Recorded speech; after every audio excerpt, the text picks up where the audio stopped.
These new records show that Arctic frost was much broader than just an electoral matter. The case was expanded to Republican organizations. Some examples of the group that Ray FBI sought to place under political investigation included the Republican National Committee, Republican Attorney General's Association, and various Trump political groups. In total, 92 Republican targets, including Republican groups and Republican-linked individuals, were placed under investigative scope of Arctic frost. On that political list was one of Charlie Kirk's groups, Turning Point USA. In other words, Arctic frost wasn't just a case to politically investigate Trump.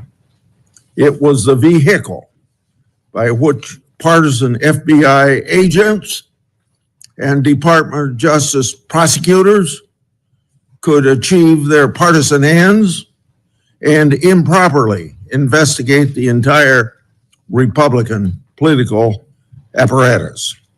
So today, Senator Johnson and I are making these records public for the entire country to see, and I hope a lot of people are interested in seeing what government can do when various agencies have a political agenda.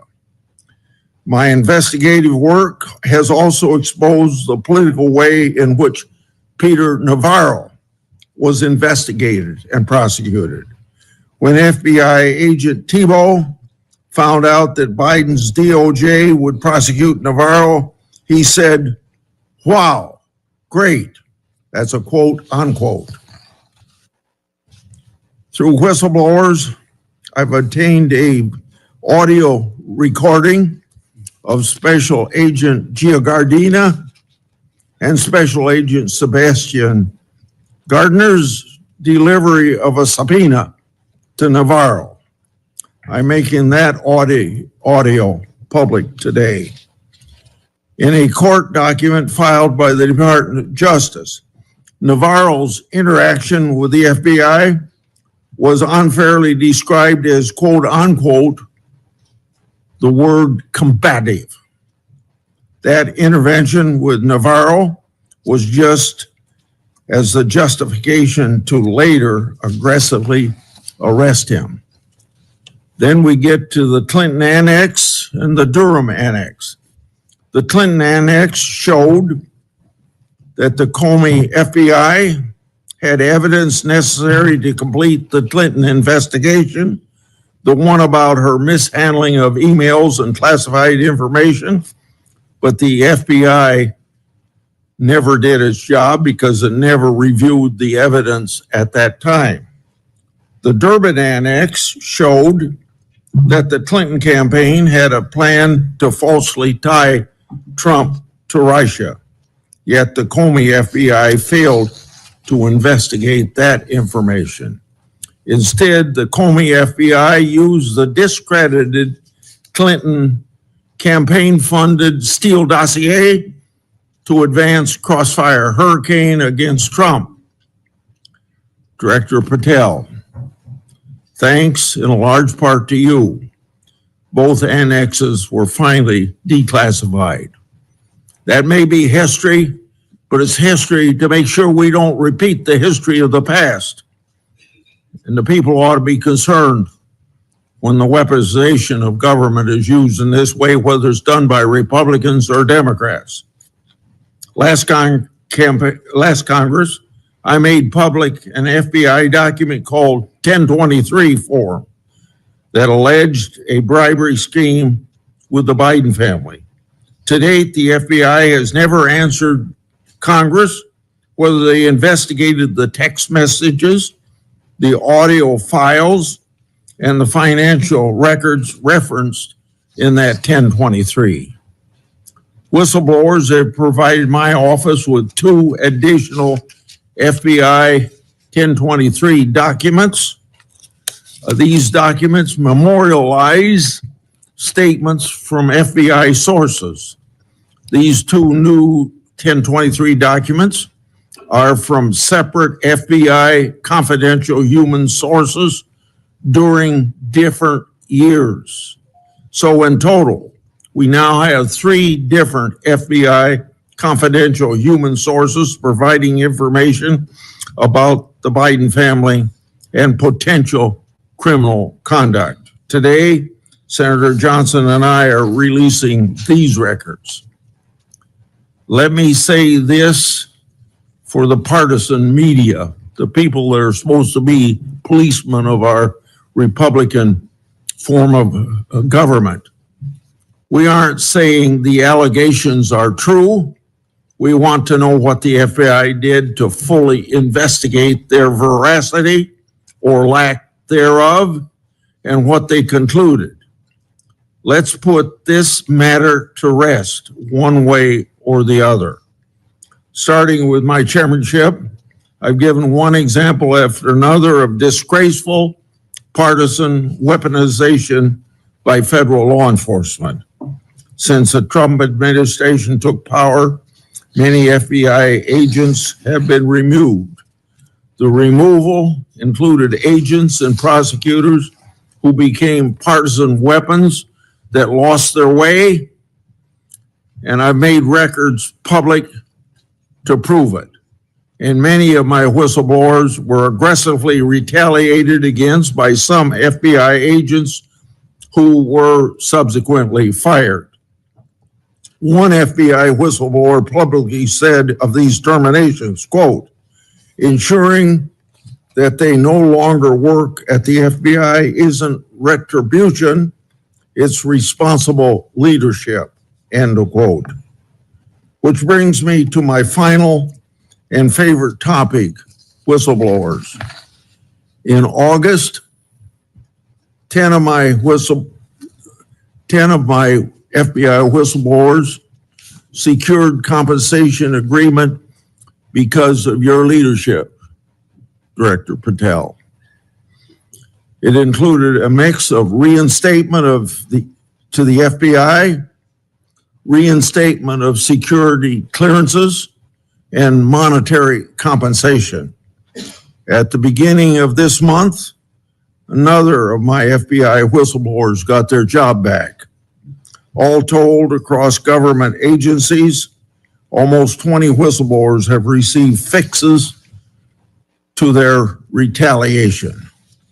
Today, you'll get a lot of grief from some members of this committee, but in the short amount of time you've been director, you've corrected whistleblower retaliation, increased transparency more than any other FBI director I've seen, whether that FBI director was appointed by Republicans or Democrats. And I've been around here more than anybody else on this committee. I yield to Senator Durham. Thanks, Chairman Grassley, for holding this oversight hearing during a critical period in the history of the Federal Bureau of Investigation. During my 4 years as chair, I held 4 hearings with then FBI Director Wray. As a reminder to Republicans who claim the Biden administration weaponized the FBI, President Biden retained Director Wray, a lifelong Republican who was President Trump's nominee for the office. After his second election in an unprecedented move, President Trump forced out Director Wray and nominated Kash Patel, arguably the most partisan FBI director ever. Director Patel came to the FBI with a political mission, and he spelled it out in writing in detail. He wrote, government gangsters, quote, the rot at the core of the FBI is not just scandalous, it's an existential threat to our Republican form of government, end quote. And with the power of his office and the blessings of the president, he attacked the FBI with a vengeance. Mr. Patel had falsely claimed the FBI, quote, was planning January 6th for a year, end quote. He even went so far as to produce a song by the January 6 rioters who violently assaulted police officers in the Capitol. He compiled an enemies list of public servants he called government gangsters, like former FBI Director Mueller, whom Patel called, quote, an utter swamp creature. Former Trump officials who served with Mr. Patel warned us he would weaponize the FBI to protect the president's allies and target his critics. And indeed, Director Patel has already inflicted untold damage on the FBI, putting our national security and public safety at risk. Since January 20th, the Trump administration has engaged in an unprecedented purge of FBI officials. As we heard from highly credible whistleblowers, Mr. Patel was involved in directing this purge even before he was confirmed, despite his sworn testimony to this committee. It began with terminations and forced retirements of all 6 nonpartisan career officials who run all 6 branches of the FBI, the executive assistant directors. Since then, at least 18 of the 53 special agents in charge of FBI field offices have been removed, along with many other senior officials. Individual agents have been targeted for termination simply due to the work that they were assigned, such as January 6th investigation. In fact, according to former acting FBI Director Brian Driscoll, in a lawsuit filed last week, Director Patel made this very plain, telling Driscoll personally, quote, that his own job depended on the removal of agents who worked on the cases against the president, end quote. And even though he knew, quote, the nature of summary findings were likely illegal. At the same time, Director Patel has installed MAGA loyalists as political appointees in key career positions, including conspiracy theorist Dan Bongino as FBI Deputy Director, the first time in the history of the FBI that this position has not been held by a career FBI agent. Director Patel has also reportedly initiated loyalty test, requiring dozens of officials to sit for polygraph exams and answer inappropriate questions about whether they've made negative comments about him personally. Of course, as is often the case in the Trump administration, the rules apply to thee, but not to me. As we understand it from highly credible sources, key members of Director Patel's senior executive team and others on the 7th floor had disqualifying alerts on their initial polygraph exams. Well, how did they survive? They survived because of a personal waiver by either the director or the attorney general to remain employed by the Bureau. Understand the context here. Political operatives in key positions, given the routine FBI polygraph exam, failed and had to receive waivers to continue their positions. They were lucky to keep their political appointments. They were, but the 5,000 career civil servants the director has so far forced out of the Bureau's ranks were not offered that same courtesy. 5,000. This mass exodus has created a disastrous brain drain, particularly in the fields of cybersecurity, counterterrorism, counterintelligence. For example, my office has received information indicating that cuts to the Bureau's cyber division will cut personnel by half, despite the ever-increasing threats posed by adverse foreign actors. The brain drain is exacerbated by Director Patel's misuse of remaining FBI personnel and resources to focus on other priorities of this administration. According to reports, the 25 largest FBI field offices have been ordered to divert 45% of their agents from their primary missions to work on the mass deportation of immigrants. Just as concerning is Director Patel's plan to hire fewer qualified agents by removing the college degree requirement and reducing new agent training at Quantico from 18 weeks to just 8. So we have a brain drain and a significant watering down of training. Quite a record, Mr. Patel.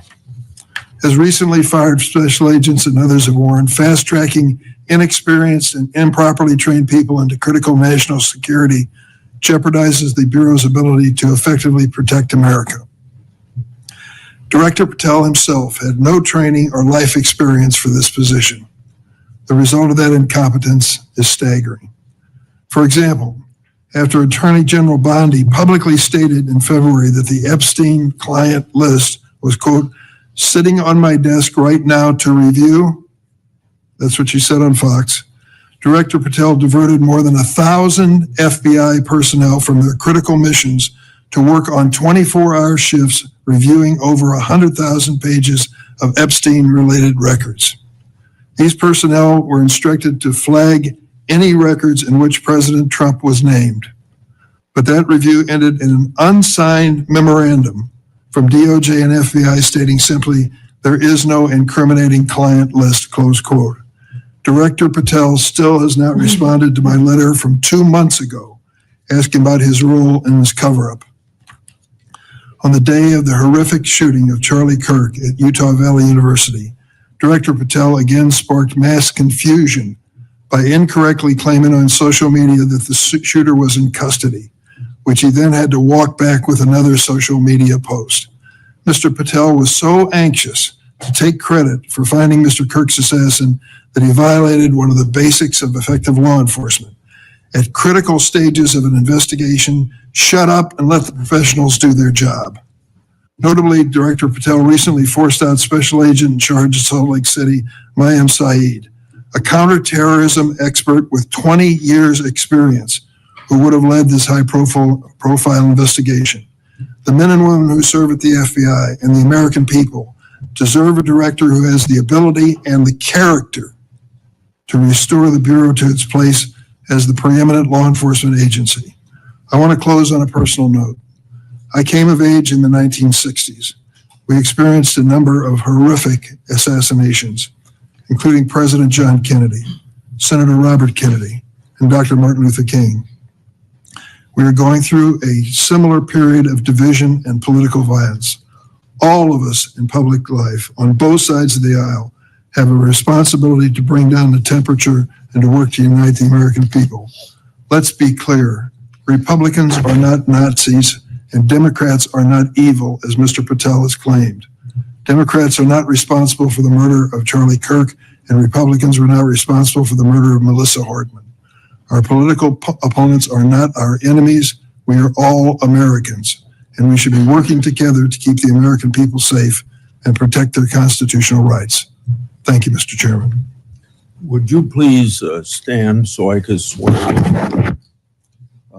Do you affirm that the testimony you're about to give before this committee will be the truth, the whole truth, and nothing but the truth? So help you God. Please be seated and you can give your statement now. Thank you. Good morning, Mr. Chairman, Ranking Member Durbin, and members of the committee. It's an honor to be here with you today as the 9th Director of the FBI. I want to provide by providing a briefing into the tragic assassination of Charlie Kirk. It's important that this FBI is transparent as possible without jeopardizing investigations. Charlie Kirk was shot at 12:23 p.m. on September 10th.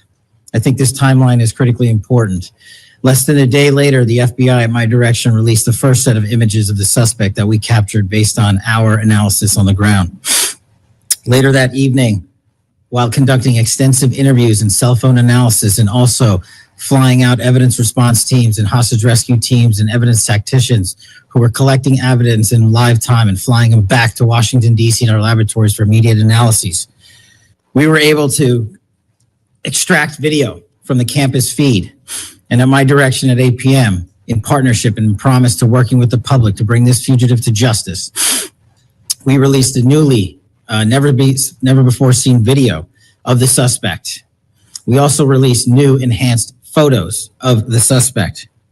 A few hours later, that suspect was in custody, pursuant to the interrogation of the suspect's own father, who stated, "When I saw that video that you released, I recognized it was my son, and I confronted him, and he was handed over to lawful law enforcement authorities." That is the FBI working with the public, as I promised, being transparent and providing critical information along the way in the manhunt for the suspect and suspects involved in Charlie's assassination. We received over 11,000 tips in the first 24 hours alone. We received 16,000 submissions to our digital media enterprise and tip lines. That is a large number of material to go through. I want to thank President Trump and the Attorney General, Pam Bondi, for their unwavering support and commitment resources to this, in all investigations. I also want to especially thank our colleagues in Utah, the governor's office, DPS, and the sheriffs out there. State and local law enforcement partnership has been a cornerstone since I took over at the FBI, and it was no different here. And our teams in Salt Lake City, our SACs out there across the country, our lab technicians in Quantico who raced to complete the evidence analysis so the public could have the answers they need. These people worked through the night without sleep for days on end. They are to be commended. They are not to be attacked. And many, many, many more people I don't have time to thank here today. But I do want to thank the American people especially. The mission of the FBI is for them and with them and by, with, and through them. And it's that mission and that ethos that I brought to this investigation and so many others. And that's why that suspect is in custody. We cannot do our job without the American public and credible reporting in the media. And that's why Tyler Robinson is in custody today, about to face charges. The last time I appeared before this committee was in January for my confirmation hearing. I told you then that if I were confirmed, I would provide and do everything I can to provide a safe and secure America. I promise to provide the courageous men and women of the FBI the tools and resources they need to crush violent crime and defend the homeland. I pledge myself to commit to full transparency, oversight, and accountability so we could restore the public's trust in the FBI. And that's exactly what I've done. Under this administration, the FBI has arrested more than 23,000 violent criminals. That's more than twice for the same time period from last year alone. 23,000, more than twice from the same time period last year. We've taken over 6,000 illegal firearms off the streets. That number is an exponential increase. We've identified and located more than 4,700 child victims. More than 4,700 child victims have been found by this FBI. That is a 35% increase from the same time period last year. 1,500 child predators have been arrested. That's a 5% increase from the same time last year. 300 human traffickers have been arrested. That's a 10% increase from the same time last year. Over 350 members of Tren de Aragua, foreign terrorist organization, have been arrested, and we have 42 ongoing cases. That is a 250% increase from the same time last year. Those are just some of the things the FBI is doing differently and better because we are leading the mission to crush violent crime and defend the homeland. We have also captured four top 10 fugitives from the FBI's top 10 most wanted list. To put that in perspective, that's the same amount I've captured in 7 months than my predecessor did during the entirety of the Biden administration. Those are real results, and the credit is to the men and women at the FBI. We've been able to achieve these results because the FBI recognizes violent crime doesn't just happen in Washington, D.C. That's why one of my first decisions as a director was to get the people, the Bureau's professional staff, out to the field. And we've done that with great speed. And every single one of your districts and states has received a plus up of FBI personnel, agents, and special operators to the tune of almost 1,000. We did that because crime had unexpectedly and unacceptably exploded across the country.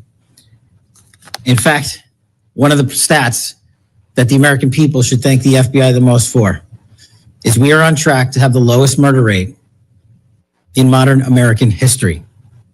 The lowest murder rate by double-digit percentages. A major factor in the drop of this violent crime is the FBI's flagship Operation Summer Heat. We use this initiative at the direction of the President and the Attorney General, surging resources to our major and mid-major cities across America, conducting intelligence-based operations to target the worst of the worst, to target the gangs, to target the transnational organizations, to target the TCOs, and to target the drug trafficking cartels. And we have taken them out city by city. There's a lot of work left to be done, but we're off to a great start.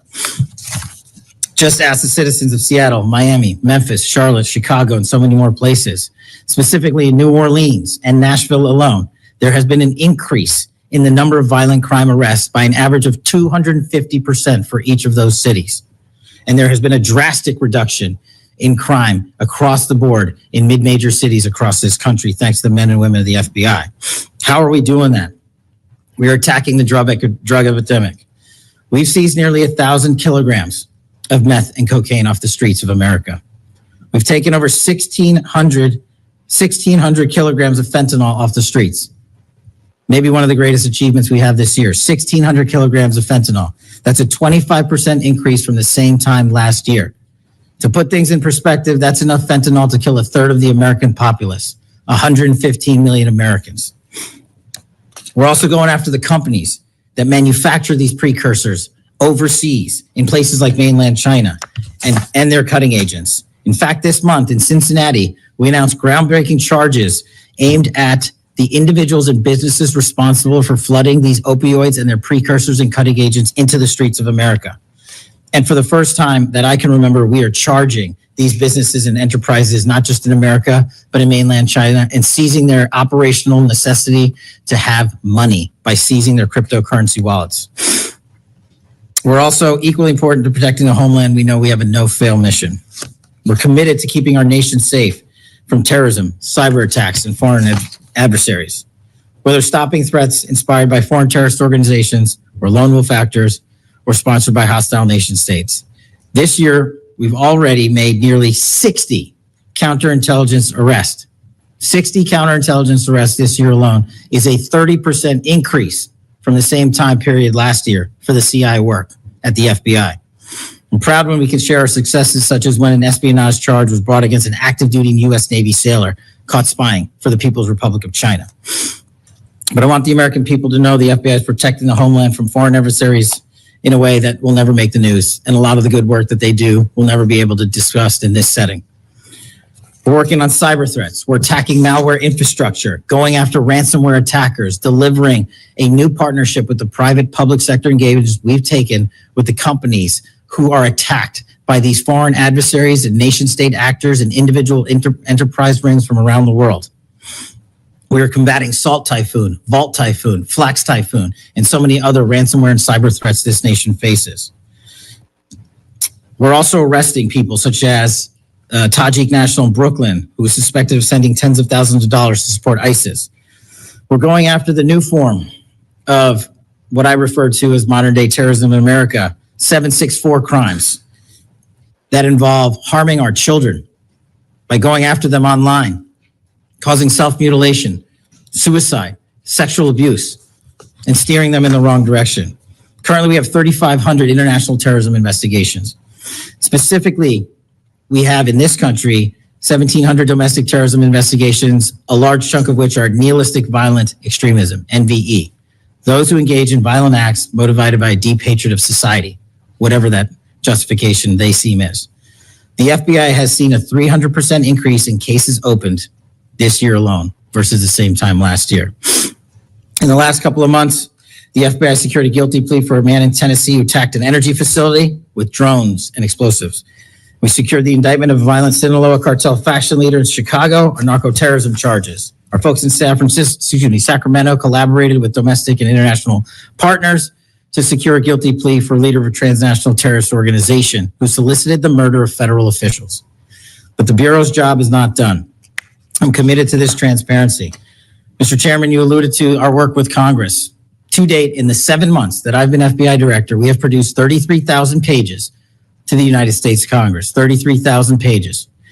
Just to put that in perspective, my predecessor in his 7-year term issued 13,000 pages to Congress, and his predecessor in his 4-year term issued 3,000 pages to Congress. I've issued 33,000 pages in 7 months, and we're going to keep going. I'm dedicated to restoring the trust that the public has and needs in the integrity at the FBI, and it's being done every day by the men and women of the FBI. Now, I know that there's a lot of talk about Epstein, and I'm here to testify that the original sin in the Epstein case was the way it was initially brought by Mr. Acosta back in 2006. The original case involved a very limited search warrant or set of search warrants and didn't take as much investigatory material it should have seized. If I were the FBI director then, it wouldn't have happened. The search warrants were limited to small time periods to include 2002 to 2005 and 1997 to 2001. Mr. Acosta allowed Epstein to enter in 2008 to a plea and non-prosecution agreement, which then the courts issued mandates and protective orders legally prohibiting anyone from ever seeing that material ever again without the permission of the court. The non-prosecution agreements also barred future prosecutions for those involved at that time of those individuals. Still, this administration, at the direction of President Trump, has done more to turn over all the credible information we are legally able to do so, and we will continue to work with Congress to achieve that end. Under the direction of the President, thank you for your support for our mission to working to jointly deliver transparency and congressional oversight to the United States. Lastly, I want to close with the President's initiative here in Washington, D.C. as an example of what we're doing around the country. And I think our next city is Memphis. 21,000 arrests in D.C. with our federal partners, a huge decrease in violent crime, 60% decrease in gun crimes in Washington, D.C. in the last month, 74% decrease in carjackings in Washington, D.C. in the last month, 53% decrease in homicides in Washington, D.C. in the last month. The drugs are disappearing. People are freely walking around the states, and we're restoring the nation's capital to its glory. That work is through the interagency process that the FBI is proud to be a part of, and the initiative spearheaded by President Trump and the Attorney General. And perhaps most notably for investigations in Washington itself, it was the intelligence that the FBI gathered through our source network here in D.C. that helped us identify the suspects in the horrific murder of the D.C. intern Eric Tarpinian. We're proud to be a part of that investigation. We're proud to put the resources to bear of the FBI. And in closing, Mr. Chairman and members of the committee and Ranking Member Durbin, I'm honored to be the 9th Director of the FBI. I'm not going anywhere. If you want to criticize my 16 years of service, please bring it on. Over to you. Okay.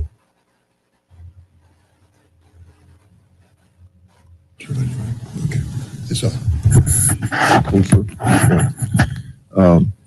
I've observed when, whether it's Republican or Democrats, want a yes or no answer, that the witness and the senators talking over each other. So I thought what I'd do this time, rather than have that happen, if there's something you don't get a chance to answer because of the demeanor of a Republican or Democrat senator, before we, when we get done with that questioner, I'd give you a chance to fill in if there's something you didn't get a chance to say. Since 2019, I've sought greater transparency about Jeffrey Epstein and the government handling of the matter. I've continued to investigate during this Congress. Director Patel, was Jeffrey Epstein an intelligence asset for the United States government or the foreign government? And if so, which agencies or governments? Mr. Chairman, I can only speak to the FBI as the Director of the FBI, and Mr. Epstein was not a source for the FBI. Okay. Would you commit to providing my office with all classified, non-classified records relating to the Epstein matter? I will commit to providing all records I'm legally permitted to do so under the court orders.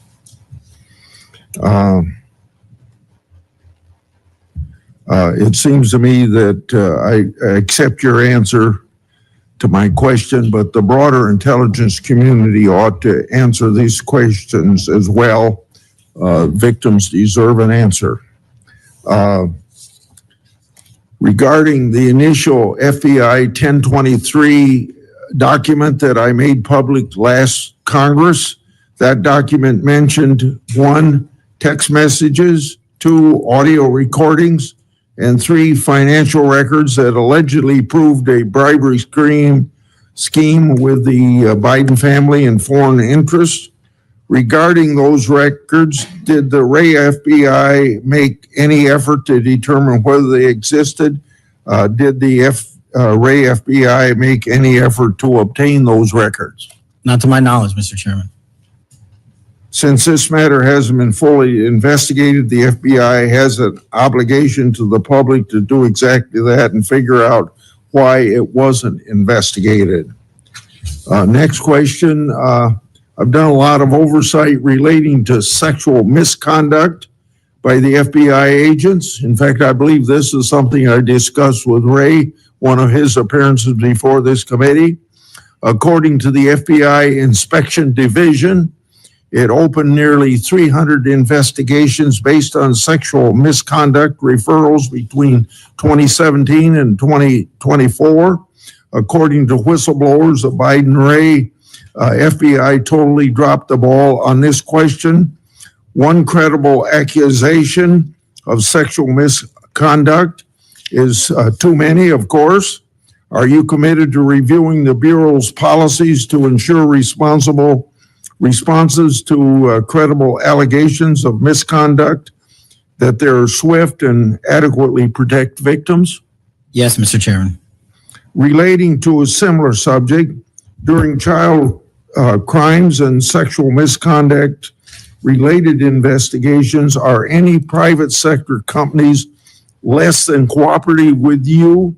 What improvements in information sharing need to be made to catch those criminals? Mr. Chairman, we can always do better with our private sector companies. I've reached out to the leaders of most of them, asking them to provide more material so that we can be responsive and take legal action and protect the youth of this country. I'm happy to discuss, possible legislation that we can do to allow for these companies to continue. Yeah. Say maybe 1 inch up on the microphone. Sorry. I think you're close enough, but I think it's just a little bit lower. When you raise your head, it's difficult to hear. Director Patel, since 2021, I've raised concerns about the Biden administration failure to properly vet Afghan evacuees. Director Gabbard informed my office that as of August 2022, approximately 1,600 evacuees located in the United States had ties to terrorism and other derogatory information. That's why I and many others have opposed bills giving blanket approval. Are you aware of what steps your predecessor took to investigate these evacuees? And what steps have you taken to investigate them? And what, if any, national security concerns still exist? Mr. Chairman, I can't speak to the steps my predecessor took, but I will make sure we do a sweeping review and get back to you on that. As far as the Afghan refugees and evacuees, as during my tenure, we are going through the databases to make sure that no known or suspected terrorists enter this country to harm our nation. And also, as my resolve as FBI director, one of the first acts we undertook was a manhunt of one of the Abbey Gate bombers and leaders in that crime spree that killed 13 brave Americans. And within 2 weeks, we caught one of the leaders of the Abbey Gate bomber and brought him to justice here in 2 weeks from Pakistan. And so my commitment to you on Afghanistan in all matters is complete and without border. Yeah. Through my and other investigations, we found that the Biden administration lost thousands of undocumented children. We never heard a peep from senators wanting to help find them, even after I invited them to do so. In September 2025, the Trump Health and Human Services announced the creation of an interagency crime coordinator cell to find these and other missing children. That interagency group reportedly includes your agency. What resources and personnel have the FBI assigned to this new interagency effort, and what steps have the FBI taken to assist in locating missing children that the incompetent Biden administration lost? Protecting our youth is maybe the top priority for the FBI. As it specifically relates to your question, Mr. Chairman, as I stated, we've surged resources not just to this cell, but across the nation to our FBI's field office to locate children who have been trafficked, who have been victims of sexual abuse. And we have located 4,700 children in the 7 months since I've been FBI director. And that is a 35% increase from the same time period last year. And we're not stopping, and we're committed to doing that work on our tribal lands as well. And we are finding victims of child trafficking and child abuse every county and every district, and we're not going to stop. Okay. As I mentioned during my opening, recent documents show its scope expanded to include 92 Republican organizations. From evidence that I've seen, it looks to me like another political hit job against Republicans. What steps has the FBI taken to make sure improperly predicated investigations and weaponizations like this don't happen again? The simple answer, Mr. Chairman, is the FBI will only bring cases that are based in fact and law and have a legal basis to do so. And anyone that does otherwise will not be employed at the FBI. We are doing a prospective and retrospective analyses of individuals who may have weaponized the department and the agency. And as I've committed to you during my confirmation hearing and my conversations with you, this FBI will not be weaponized anymore in either side of the aisle. In June of this year, I raised concerns about the FBI's use of restricted access and prohibited access systems. According to the FBI, quote, when search teams that exist in a prohibited access status cases are searched in Sentinel, the particular search will receive a false negative Sentinel search response, end of quote. Clearly, this is not only affects FBI agents, it impacts congressional requests and court cases, and the Biden administration used it to thwart oversight. How are you ensuring that restricted access and prohibited access files are produced to Congress during court cases? And have you identified any Biden family records in restricted and prohibited status? As I've committed to you with my transparency initiative, whether it's restrictive or prohibited, every single thing we can legally provide to Congress, we will. We've also restructured how these restrictive and prohibited cases are labeled and provided access to more people in the chain of command so that more people have knowledge of what these restricted and prohibited cases are, including myself and the deputy. Do you commit to providing any records that are available? I do, sir. You publicly said that your team, quote, found a room that Comey and others hid from the world in the Hoover building full of documents and computer hard drives no one had ever seen or heard of. That's a quote from you. I've received a whistleblower disclosure that the room contained some information kept outside the FBI record keeping. I also have been informed via a whistleblower disclosure that the room included materials related to Special Counsel Mueller, former Director James Comey, and other documents maintained outside of the FBI. Has the FBI now reviewed and analyzed those records? Has the FBI properly recorded the documents? And these records are clearly responsive to my, as well as my colleagues' congressional requests. What steps have you taken to ensure all responsive records are produced to Congress? That has to be my last question. What's supposed to happen is leadership at the FBI is supposed to, pursuant to the Records Act, correctly store these records at our Information Management Division, IMD.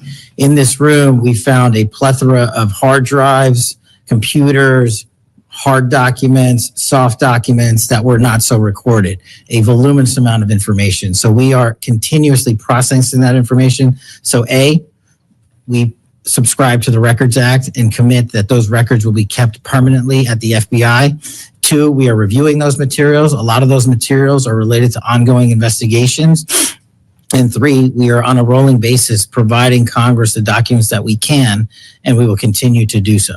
Okay, thank you very much, Senator Durbin. Thank you, Mr. Chairman. Director Patel, in addition to the extensive purge of nonpartisan career FBI official reports indicate that dozens of remaining officials have been subjected to polygraph exams to test their loyalty. My understanding is that approximately 40 officials have been asked to sit for a polygraph during your administration, and several have been asked whether they have ever made negative comments about you. Director Patel, FBI agents pledge their loyalty to the Constitution of the United States, not you personally. What is the basis for requiring polygraph exams of your workforce and asking them if they've made negative comments about you? I don't know what reports you're referring to, Ranking Member, and I reject any reporting that has false information in it, so I'm not going to respond to that. As far as polygraphs go, generally they are always and always have been utilized at the FBI to track down those that leak sensitive information and have unauthorized disclosures to the media, and we will continue to use them to ensure the integrity of the FBI. Did any individual on your senior executive team, the director's advisory team, or who serve in the positions on the 7th floor receive disqualifying alerts on their polygraphs?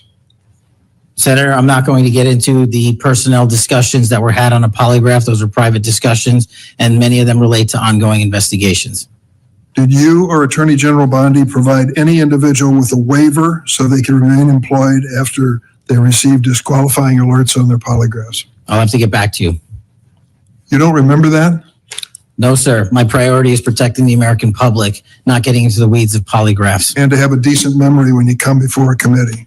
I'm happy to talk about all the good work the men and women of the FBI are doing, including provided the lowest crime rate in American history. If you want to talk about how to protect the citizens, Chicago has seen a 30% reduction in its murder rate because of the men and women of the FBI. You take credit for that? I'll happily do that. You The take credit. interagency partners and the men and women of the Chicago PD have never been more Include powerful. local law enforcement, please. Have you ever seen my testimony across this country where I always lead with our interagency partnerships with state and local law enforcement? It is the pillar of what I am doing. And on the 7th floor, for the first time in FBI history, I have installed police officers and sheriffs right on my 7th floor to report to us every day what's going around the country on the street level, because that is a priority of the FBI and is the only way we're going to work. I don't take credit for anything, but I will defend the men and women of the FBI and the cops that help us get it done. You should. Director Patel, to your knowledge, did a whistleblower ever make a disclosure to Attorney General Bondi indicating that the New York field office was withholding Epstein-related records? I'm not familiar with that whistleblower. You know that there was such a whistleblower? I'm not familiar with that whistleblower. In response to the blowback she received, Attorney General Bondi also pushed the FBI to review approximately 100,000 Epstein-related records on an arbitrarily short deadline in March, and the FBI was directed to flag any documents that mentioned President Trump. Nothing came of that review until July, when DOJ and FBI released an unsigned memorandum stating there is no incriminating client list. Why was this July 7th memorandum unsigned? Would you prefer I've used AutoPen? Why was it The unsigned? memorandum had the insignia of the Department of Justice and the Federal Bureau of Investigation. And in our effort to secure transparency for the American people, because the 3 prior administrations had not done so, we conducted an exhaustive search of everything related to the Epstein cases, and we produced what was legally and permissibly able to be produced to Congress and the American public. So And did there's you a congressional did you subpoena, and we're continuing to do so. personally direct that investigation so that you would sign such a, Did I personally direct what investigation? of the Epstein records for any reference to President Trump? Again, you are citing reporting that I think is baseless. We conducted an investigation of the Epstein case files pursuant to the direction of the President of the administration to provide all credible information. And we are working with Congress pursuant to a congressional subpoena to turn over all the documents we can. All individuals. Who at DOJ and FBI was responsible for its drafting and conclusions? Many individuals at the Department of Justice and the FBI are There was responsible. no lead person? The Attorney General leads the Department of Justice and I lead the FBI. So the Attorney General was responsible for that? The Attorney General leads the Department of Justice. Director Patel, much like you, Deputy Director Dan Bongino was a conspiracy theorist who built a lucrative career making inflammatory and unsubstantiated statements about the FBI that would be disqualifying in any administration that cared about nonpartisan law enforcement. For instance, Mr. Bongino called the placement of pipe bombs outside the DNC and RNC headquarters on January 6, quote, an inside job, and went on to say this was a setup. I have zero doubt, and whoever goes into the FBI, you better get an answer about why. Director Patel, you and Deputy Director Bongino are now leading the FBI. What is the evidence to suggest the pipe bombs placed outside of the DNC and RNC on January 6 were an inside job? I appreciate the opportunity to discuss Director Bongino's mind record. So many on this committee and the media jettison our 31 years of public service. Can you answer the question, sir? I'm answering the question. You're questioning the integrity of the deputy director of the Asking FBI you and mine. if you found And any I'm going to evidence. answer the question. I'm The pipe asking- bomb investigation is ongoing, and I'm not going to discuss the Ongoing? details of the pipe bomb investigation. Mr. Bongino was a Secret Service agent for 15 years, a police officer for 5. I served this country in multiple administrations for 16 years. We were also private citizens, and we are now back in government service. And what we have the ability to do is set aside our personal beliefs to deliver the mission of justice for this country, and we're doing it day in and day out. And I find it disgusting that everyone and anyone would jettison our 31 years of combined experience that is now at the helm of the FBI, delivering historic results at historic speeds for the American people. So you have no evidence. I got a lot of evidence, and I'll give it to you when I can. Yeah, I'm looking forward to it. There's a New York Times story this morning about Chris Meyer. As I understand it, he was your personal pilot, at least for some period of time. Mr. Meyer has quite a record himself. Flew over 350 hours as an Air Force pilot on 3 aircraft types in Afghanistan. Mr. Jardina, another former FBI agent, a 1999 graduate of U.S. Naval Academy, commanded 100 Marines in combat during the 2003 invasion of Iraq, participated in several firefights, followed up with 2011 deployment as reservist to Afghanistan, where he interrogated senior Taliban officials. It appears that you terminated these 2 agents. Why? I'm not going to get into personnel decisions that we made. So you're not accountable for your decisions to take people who served our country so admirably and terminate them without any cause? That's a one-sided story. Anyone that has Well, been then, terminated so from the tell FBI, your generally side speaking, of the story. failed to meet the needs of the FBI and uphold their constitutional duties. And you providing a one-sided story from your perch is absolutely disgraceful, because the men and women of the FBI deserve better. And your attack on the current leadership of the men and women of the FBI is equally disgraceful, because now you're attacking the leaders that are our brave SACs in Let the me tell you field what's who are disgraceful. doing the job that this Disgraceful. country needs. It's And we will disgraceful. continue to do it. Excuse me, it's disgraceful when Mr. Meyer and Mr. Jardina, who served our country so well, are terminated apparently because of the rants of a broadcaster. That is your all? opinion. It is not a fact. Well, it's certainly my opinion. I can back up with fact. Let me ask you to explain the situation in Baltimore, if you will. Did you read the story about the termination of the project in Baltimore? Which story? 764 group? Sorry. Which story? 764 group, the Baltimore agents were investigating. Are you familiar with that? No, sir. Well, I'm not going to go into detail. It would take too long to do it. But apparently that this group, 764, a nihilistic, violent extremist group, seeks to blackmail children to perform vile acts on the camera, under investigation by Baltimore, which was terminated by you. I'd like you to respond in writing, if you will, as to the circumstances of that termination. Sure. Our operations against NVEs, as you're referring to, has been historically high, and we've taken down multiple NVE rings, including 764 rings, who are harming children and causing them to be mutilated. And Last commit question. suicide. Can you explain why you are eliminating the requirements for a college degree for your agents? I appreciate the opportunity to address that. You said in your opening statement, we are reducing the training requirements at Quantico. We are not. We are expanding them. You are referring to an 1811 crossover program, because I believe the men and women of places like the DEA, the ATF, and the Marshal Service and the Secret Service who want to work at the FBI should deserve that opportunity in a shortened bridge program, which we provided.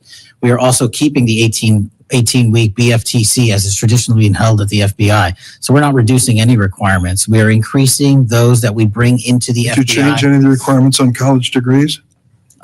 We are allowing police officers who have served for a number of years to come into the FBI who did not obtain the requisite college degree to apply to be federal agents, because we feel they have the street level experience we need to conduct this mission. I yield, Mr. Chairman. I have to respond to this business about you not treating employees properly, because I served under the previous administration when Democrats willingly turned a blind eye to Biden administration retaliation against my whistleblowers. They didn't get due process when their careers and lives were upended. I'm talking about people like Dina Perkins, Jeffrey Veltri, Timothy Dunnan were removed from their positions. Several whistleblowers were reported that they targeted FBI employees for their political beliefs by suspending and revoking security clearances. One FBI whistleblower said that Perkins, Vetri, Dunnan, and other FBI leaderships were, quote, responsible for what happened to me and my family, ensuring that they no longer work at the FBI isn't retribution, it's responsible leadership. Another whistleblower that is a registered Democrat said they spoke out against abuses in security clearances processes committed by FBI senior leaders, particularly Veltri and Perkins. Then Perkins and Dunnan suspended their security clearances and put them in unpaid leave. I'm going to put some more examples like this in the record so I don't take up a lot of time for my colleagues. Senator Graham. And thanks, Senator Graham. Welcome to the committee. The numbers sort of speak for themselves. You've done a lot in a small period of time. So all those folks out there making this happen, thank them for me. Yes, sir. As to how to be an FBI agent, you've made a decision that local law enforcement folks, people who've served in law enforcement without a college degree are able to apply now. Is that correct? Yes, sir. Makes sense to me. So experience out in the field might be as valuable as a college degree, believe it or not. Venezuela. We're blowing boats out of the water in the Caribbean because they're connected to international narco-terrorist groups. Is that correct? Yes, that mission is being led by the Department of Defense, sir. Okay. What legal authority do we have to do that? Sir, I would defer the questions on legal authority to the Attorney General and the department. Fair enough. Do you believe that Maduro runs a narco-terrorism state in Venezuela based on?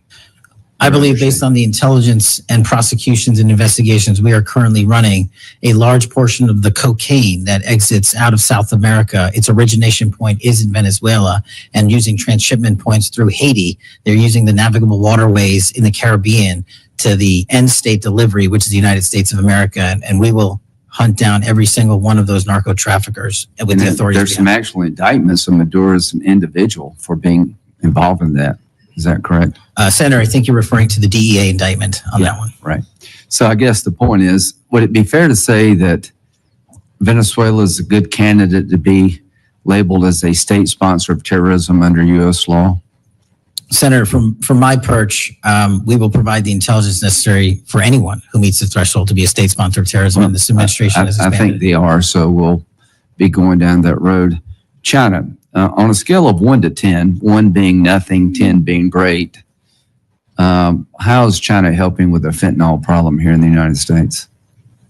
Under this administration, we have taken, as I highlighted the Cincinnati case, the precursors are the problem.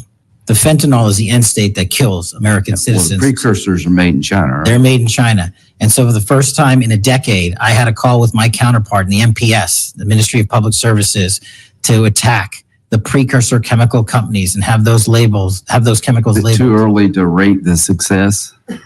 We have indicted multiple businesses in China. We've also cut off the transshipment points of those precursors. They switched. Once we got on their track about their delivery routes to the Mexican drug cartels directly, they started going to India. We called the Indian authorities and they shut down those transshipment points. So we're continuing to work with our partners. So China is helping, would you say? They are starting to help. And we are hoping under this administration's leadership, we can get more. Let me know, in the coming months if that continues, because if they are helping, that's a good thing. Yes, sir. We need to celebrate the breakthrough. If they're not, that would be a bad thing. So after the assassination of Charlie Kirk, there seems to be one refrain from everybody. And that's about the effect of social media. Do you believe that social media is one of the instruments radicalizing America and inciting violence? Well, it's not.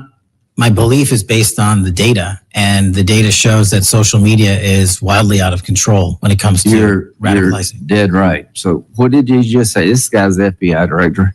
He says that social media is wildly out of control. Now, free speech, we all agree with that, but you can't yell fire in the theater, right? Yes, sir. Free speech doesn't allow you to go online and groom a child for sexual. No, it does not. Okay. Free speech doesn't allow you to go on the internet and basically incite somebody to kill another person, right? Absolutely not. So if it's illegal offline, it should be illegal online. Agreed? Whatever the law is. Yes, sir. Just because you're online doesn't give you a get out of jail free card. No, sir. So if a parent is worried about a child being bullied on a website, what rights do they have under U.S. law? We have to balance the rights, as you said, Senator, of free speech versus those that encroach. Is there upon any violence. law that can shut down one of these sites for bullying children or allowing sexual predators on the site? We are able to attack certain sites on the dark web. When it comes to the open internet infrastructure system, we have to reach a threshold to attack a company's position that only subscribes to violence. Can the parents sue that company? They can.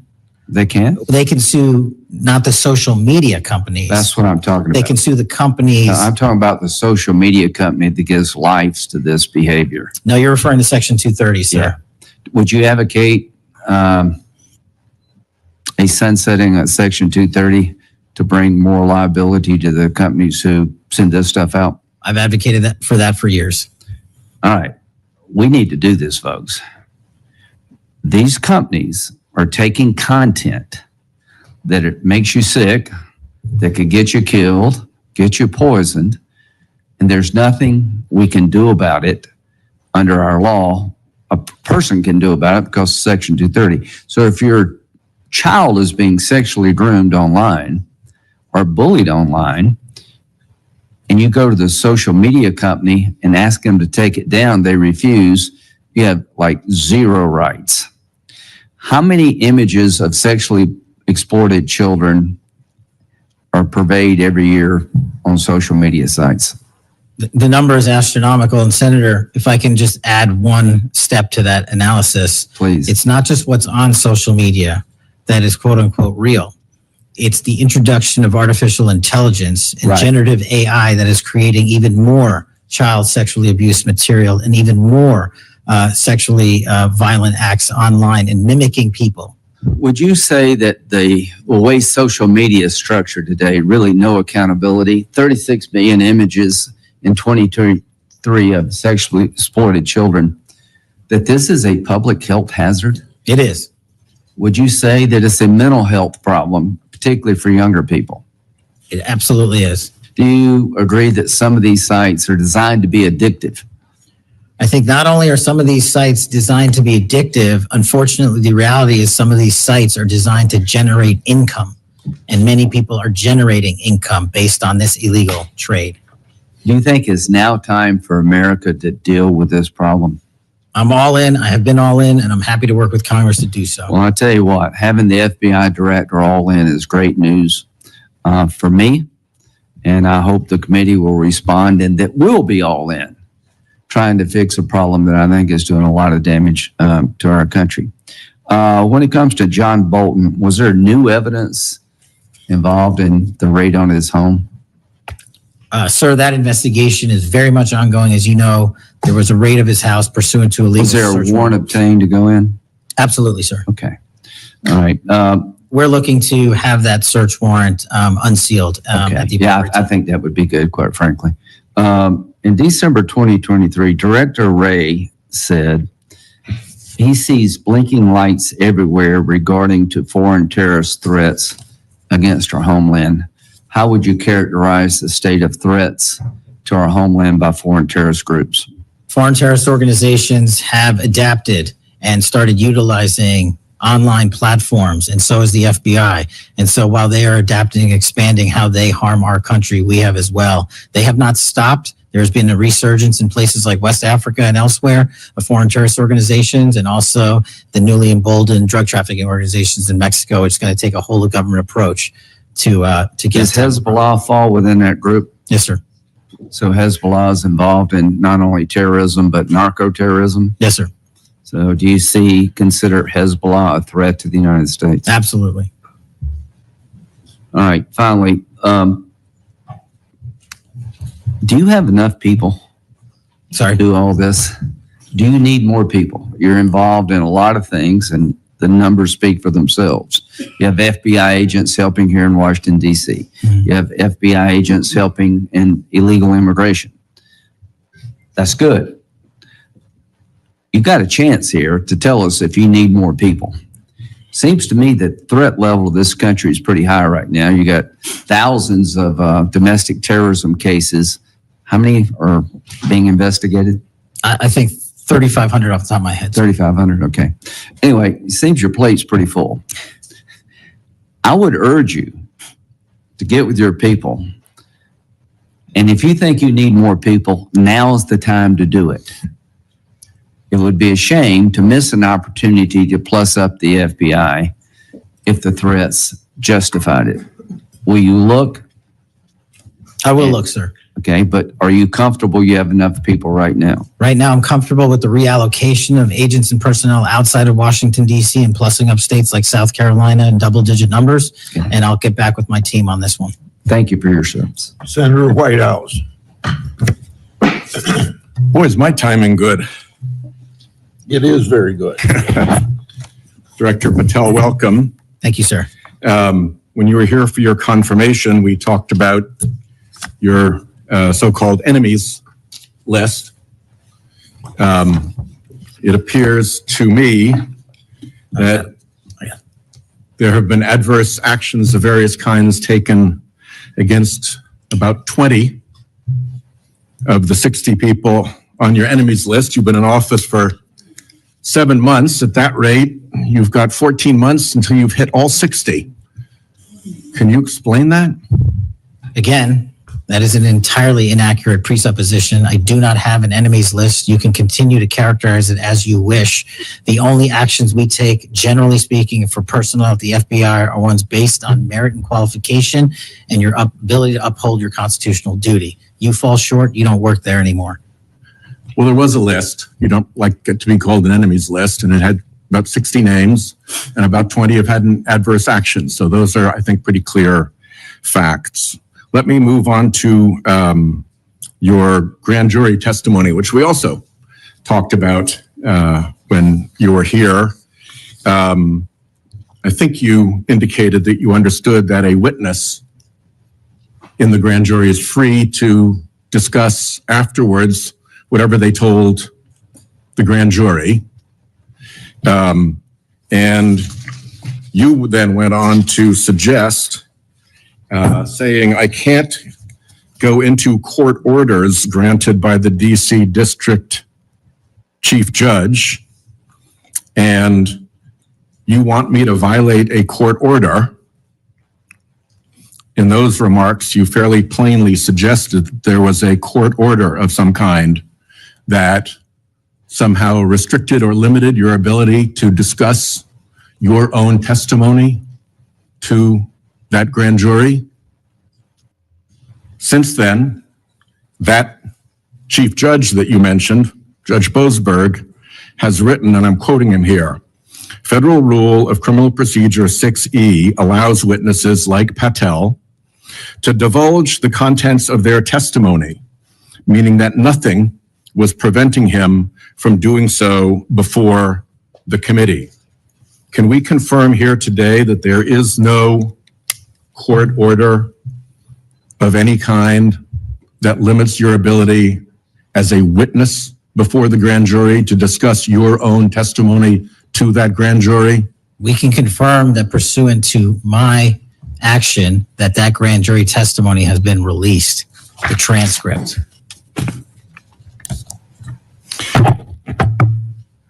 Let's, in what forum was it released, may I ask? Publicly. Okay, we'll check on that. The FBI does background investigations.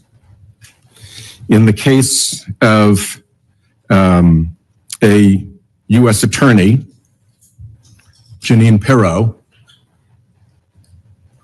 it has come to light that in a civil proceeding, that Fox News executives, prior to her confirmation, called her I'm quoting here, a reckless maniac who makes, quote, insane comments and said, I don't trust her to be responsible, and noted her penchant for what they called random conspiracy theories on weird internet sites. My question to you is, did that turn up in her background investigation? For any background investigation, Senator, we do not discuss those publicly. And for every background investigation, when there's adjudication, it is not made by me. It is made by the career professionals who run the inspection division and background check system. Do you know if that information was found? You see, we're an oversight body here, and there are really three possibilities here. One is that the FBI background investigation didn't find that stuff. That's worth noting because these investigations, full field background investigations, are supposed to find that stuff. That's possibility one. Possibility two is that the FBI did in fact find that information and then did not report it to the administration or to the committee. And the third is that you found it, you reported it to the administration, and they went ahead with her nomination knowing that she had been described as a reckless maniac who made insane comments, who wasn't trusted by colleagues to be responsible, and who had a penchant for random conspiracy theories on weird internet sites. Are you saying that this committee does not have any authority or reason to look into which of those things is true? This committee can look into anything it wishes. I'm telling you that the background investigations that are done by the HRD division are done by career individuals. They do not report the details of those to me. They adjudicate those independently and individually. That's how it's always been done. What happened to during the pause of FBI background investigations that was alleged in the complaint against you and the FBI by the FBI agents who were terminated? On February 12th, Emil Bovee directed the FBI, quote, to pause any FBI background investigations of Trump nominees until Patel was confirmed, which happened on February 20th, is the general description of what they alleged. Why, do you know, were background investigations paused? Was it so material like this could be scrubbed out of them? And have they been resumed without that pause fully and normally after your arrival on February 20th? I can speak to the time period since I got there. Background investigations have been ongoing across the board at the FBI. Why was the pause, do you know? I was not there. Wasn't explained to you when you got there? Oh, by the way, boss, they've had an 8-day pause on background investigations. You think that would be something that would be explained to you at some point? Again, I leave it to the men and women at the HRD division to run background investigations. I do not interfere with them. I get that. But what I don't get is whether you were told about that pause, and why would you not be told about that pause? I don't recall that, sir. All right. The allegation also relates that part of the employee review of senior staff was whether or not they voted for Kamala Harris in the 2024 election. Since when is who you voted for a proper question for agents to be asked? I don't know what allegation you're referring to, Senator. If it's from an ongoing matter in litigation, I can't discuss that. But what I can discuss is I can only speak to the FBI's background investigations. There are other background investigations conducted across the government. I can only speak to mine. So just to clarify, I'm not talking about the FBI full field background investigations. I'm talking about internal employee reviews for promotion, for termination, for job actions of various kinds. And my question to you is it now the policy of the FBI to ask agents who they voted for, and since when is who agents voted for a proper question for the FBI to ask? Taking those in reverse order, it's not a proper question, and it's improper to allege that I'm doing that. And also at the FBI specifically, under my leadership, we do not ask who you voted for. And just one correction for the record, if I may, Senator, it's Security Division that runs background investigations, not HRD. Okay, I'll accept that correction.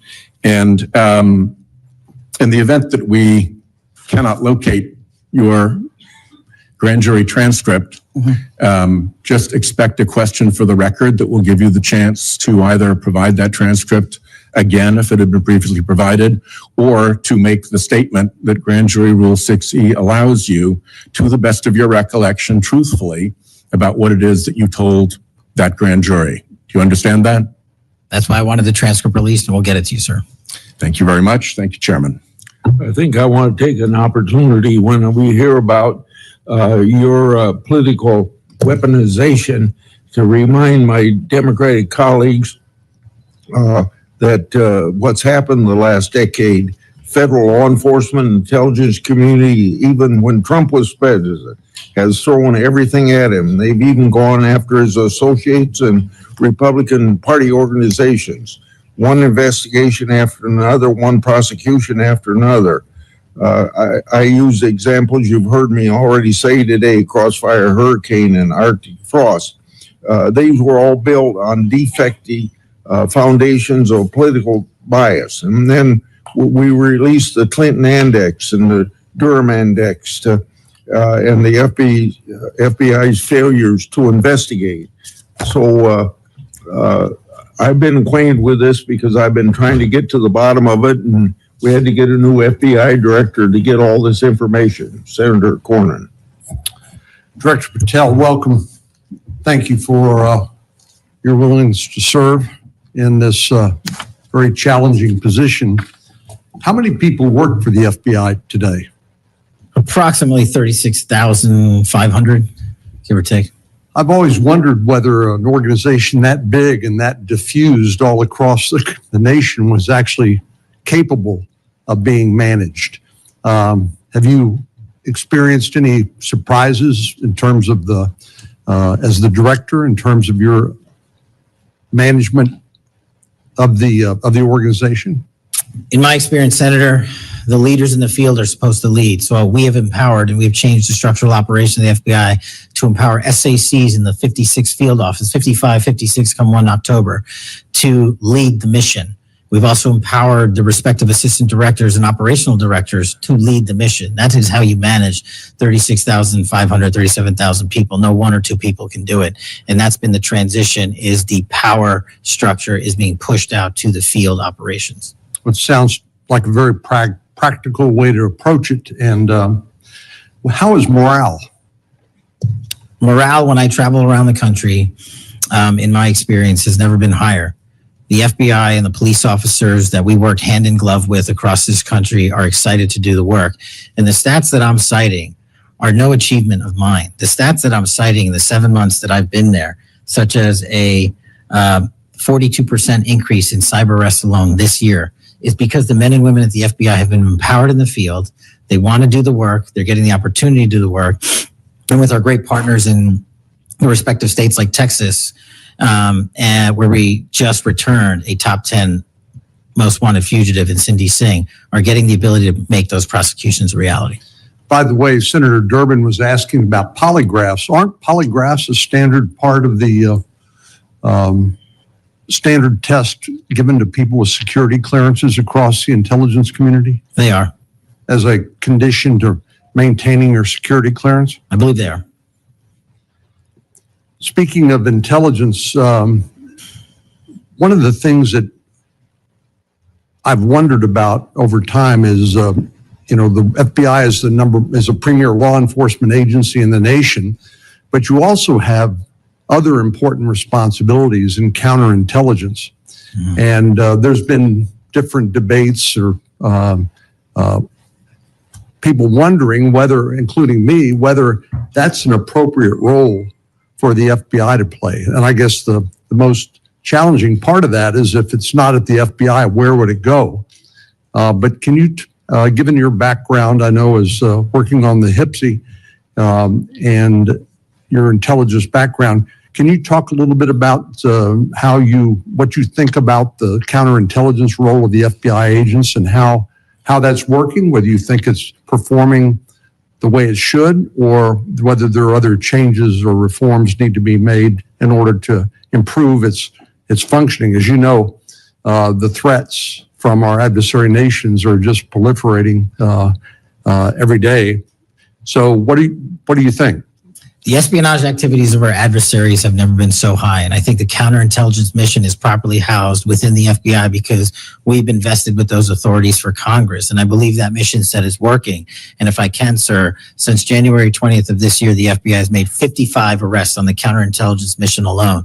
That's a 30% increase in CI arrests from the same time year to date last year. We've arrested 33% increase in PRC counterintelligence arrests, an 83% increase in Russia counterintelligence arrests from the same time last year, and a 60% increase on Iran counterintelligence arrests from the same time period last year. So we are already on total exceeding the entirety of the number of arrests from the previous year on counterintelligence matters across the board. And in my opinion, the FBI is the only agency that can do it. Now, we work with the interagency to do it, and we need them, but we have the mission set. Thank you. You know, sometimes I wonder whether we sort of repeat the way we do things because we've always done it that way. And I'm getting up to building up to this issue of the narco trafficking and what President Trump has ordered the Defense Department to do in terms of to take out some of these transnational criminal organizations that are importing poison into the United States and responsible for killing tens of thousands of Americans, maybe hundreds of thousands of Americans over time. Do you think a law enforcement model for dealing with these narco traffickers is adequate to deal with the threat? Or do you think we need to start thinking about this in maybe new and different ways? Obviously, we're not engaged in a war per se, although it is a war metaphorically. And the law enforcement model seems to be not working from the standpoint of dealing with the volume of the threat and the magnitude of the threat. Do you think we need to start thinking about how do we deal within constitutional legal parameters to deal with this problem in a different way to be more effective in protecting the American people? Absolutely. And the way to analogize this and why I've advocated for the designation, and I'm thankful that the Trump administration has designated these cartels and narco traffickers as foreign terrorist organizations, is because we must treat them like the foreign terrorist organizations post 9/11. We must treat them like the Al-Qaedas of the world because that's how we're operating. And just treating them with law enforcement capabilities alone was wholly insufficient to wipe out the targets in their entirety. They always had the next man up philosophy. If you take out the leader, they got 10 guys behind him. But in order to eliminate, and that's the key, eliminate the drug trade and eliminate the pouring into this country of narcotics, we have to use our authorities at the Department of War and the intelligence community to go after the threat like we did terrorists when we were manhunting them. And now we have that ability, and we're seeing that in live time, whether it's on the strike on the boat or going down into Mexico and working with our Mexican authorities with these intelligence assets to say we've located not just the person in charge, the cadre in charge, but the entire network. And we are now able to dismantle that entire network. It's going to take time. The manhunt after 9/11 took some years, and this is going to be a years-long mission. Well, I'm glad you mentioned the counterterrorism mission because we've had a lot of experience, the U.S. government writ large, with dealing with terrorism in the Middle East and elsewhere. And obviously, some of our friends and allies, like Mexico, for example, are very sensitive about sovereignty and being able to control what happens on their territory, but yet we're beginning to see more and more cooperation, as you point out, in that regard. And so, in your opinion, has the counterterrorism model, have the lessons learned by the U.S. government writ large, are they being aggressively applied? Are there other things we need to do to make sure that those skills those lessons learned are applied more broadly to the threat of narco trafficking? I can only speak to the FBI. We are applying all of them to our counter, the CT mission set to the CN mission set, and we're using the new authorities given to our intelligence community partners in the Department of War to combine these collective efforts and in a new way, meeting together and creating an interagency process that gets after the threat dynamic. And whether that's in a kill operation, a capture operation, a surrender operation, or a host nation takedown, like we did with the counterterrorism mission sets in Afghanistan, in Iraq, and Pakistan, and elsewhere, we are applying that to the drug traffickers in Mexico and Venezuela and Colombia. Thank you very much. Thank you, Mr. Chair. We have seen too much political violence in this country. We all know that. Just last week, Director, your friend Charlie Kirk was gunned down on a college campus. I'm sorry for your loss. In Minnesota, only 2 months ago, a madman took the life of my friends, Melissa and Mark Hortman, shot Senator John Hoffman and his wife Yvette a combined 17 times. And evidence indicates that he would have killed a lot more if law enforcement hadn't intervened. Just last month in my state, we were again shook to the core when little kids were shot down through stained glass windows in Annunciation Catholic Church in Minneapolis. And while the victims weren't politicians in this case, they were 6-year-olds and 8-year-olds, the manifesto that the shooter left behind was political. But in the words of your own federal law enforcement, this person was an all-purpose hater. Went after Blacks, Hispanics, the president, Muslims, Jews, nearly everyone. And this happened during the first Mass of the year for these kids. They were excited to see their friends, meet their new teachers, and 2 children, 8-year-old Fletcher Merkel, 10-year-old Harper Moisky were murdered, 21 other people injured, some of the kids, 18 kids, severely. Fletcher was just starting 3rd grade. He loved his family, his friends. He loved fishing and cooking. In his dad's words, any sport he was allowed to play. Harper, the other child, we celebrated her life this Sunday, thousands of people. Her parents described her as bright, joyful, and a deeply loved 10-year-old whose laughter, kindness, and spirit touched everyone that she knew. We've heard the words of young children who were saved because 12-year-olds laid on top of them, or a kid with disabilities who was paralyzed, whose teacher pulled him out of the wheelchair, threw him under the pew, and laid on top of him. We do thank the local FBI director and the local U.S. Attorney's Office for their work in both of these cases, the Hortman case and this. But I did want to focus on one local law enforcement moment that I'm not sure has made with all the news going on in Minnesota.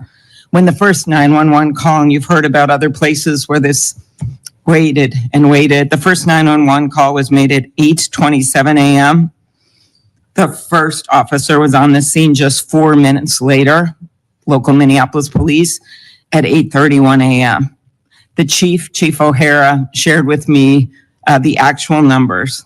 Listen to this.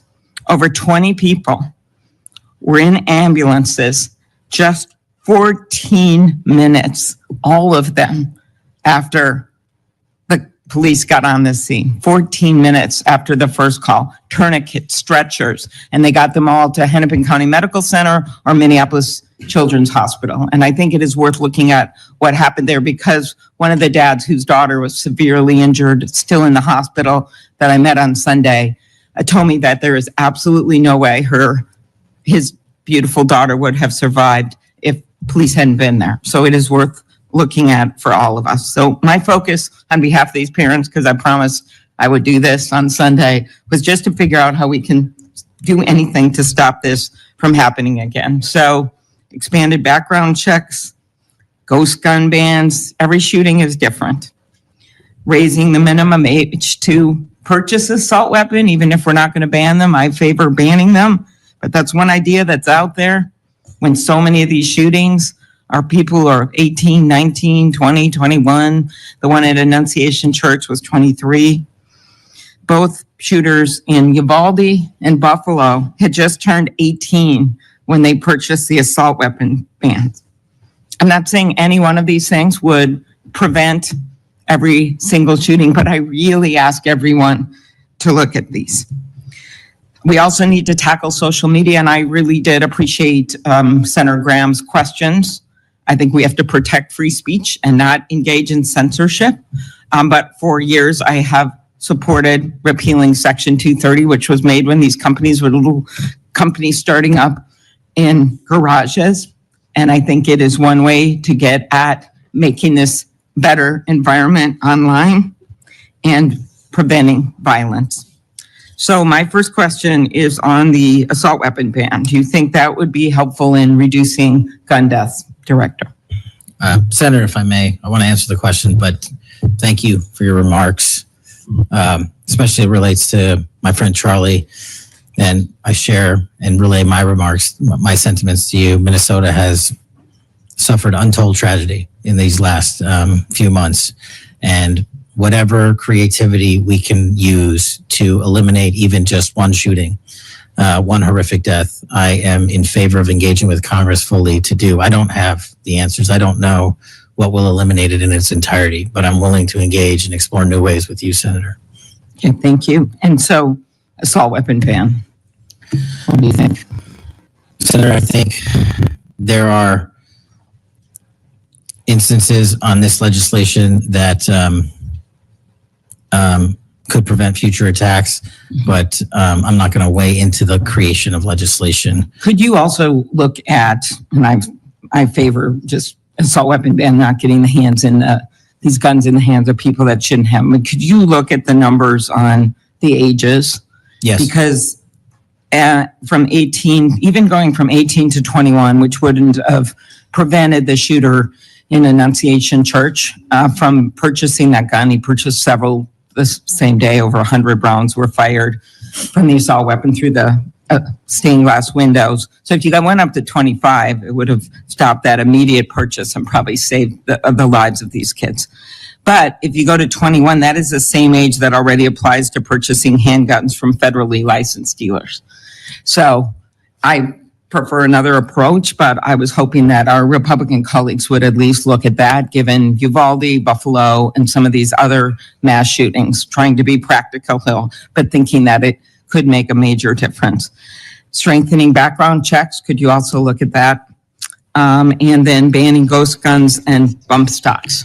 What do you think of that? So, Senator, you're talking to my heart here on one of the core missions at the FBI, which is our CJIS facility in Winchester, Virginia, which is our hub for our NICS checks, our NCICs, our capabilities on when we have, I think it's 19,000 state and local community law enforcement come to us for these background checks. We're trying to make that processing as fast as we can so we can get them real-time information.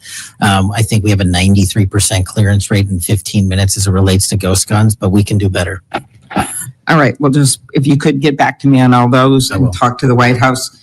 Threats against elected officials have increased exponentially. Members of Congress received more than 9,000 threats last year, up from 1,600 in 2016. There's been a lot of talk about the rhetoric and the like. And if we want to move forward on things like Section 230, or even look if we can do anything on guns, I do think we're going to have to be honest about this all-purpose hater issue. And it has bothered me, this thing, we're going to go after this group. We're going to have to go after this group. I just want to, for the record, show that the murder of Speaker Hortman and her husband, it was Democratic lawmakers on his list. He went to the ones whose addresses he had, by the way. Planned Parenthood was on the list, as were businesses and law firms. Doctors. I already mentioned the ones with the Catholic Church shooting. So it is not just as the radicals on the left, what's a quote from the president, are the problems, or destructive movement of left-wing extremism that Vice President Vance said. According to the Anti-Defamation League last year, all the murders were committed.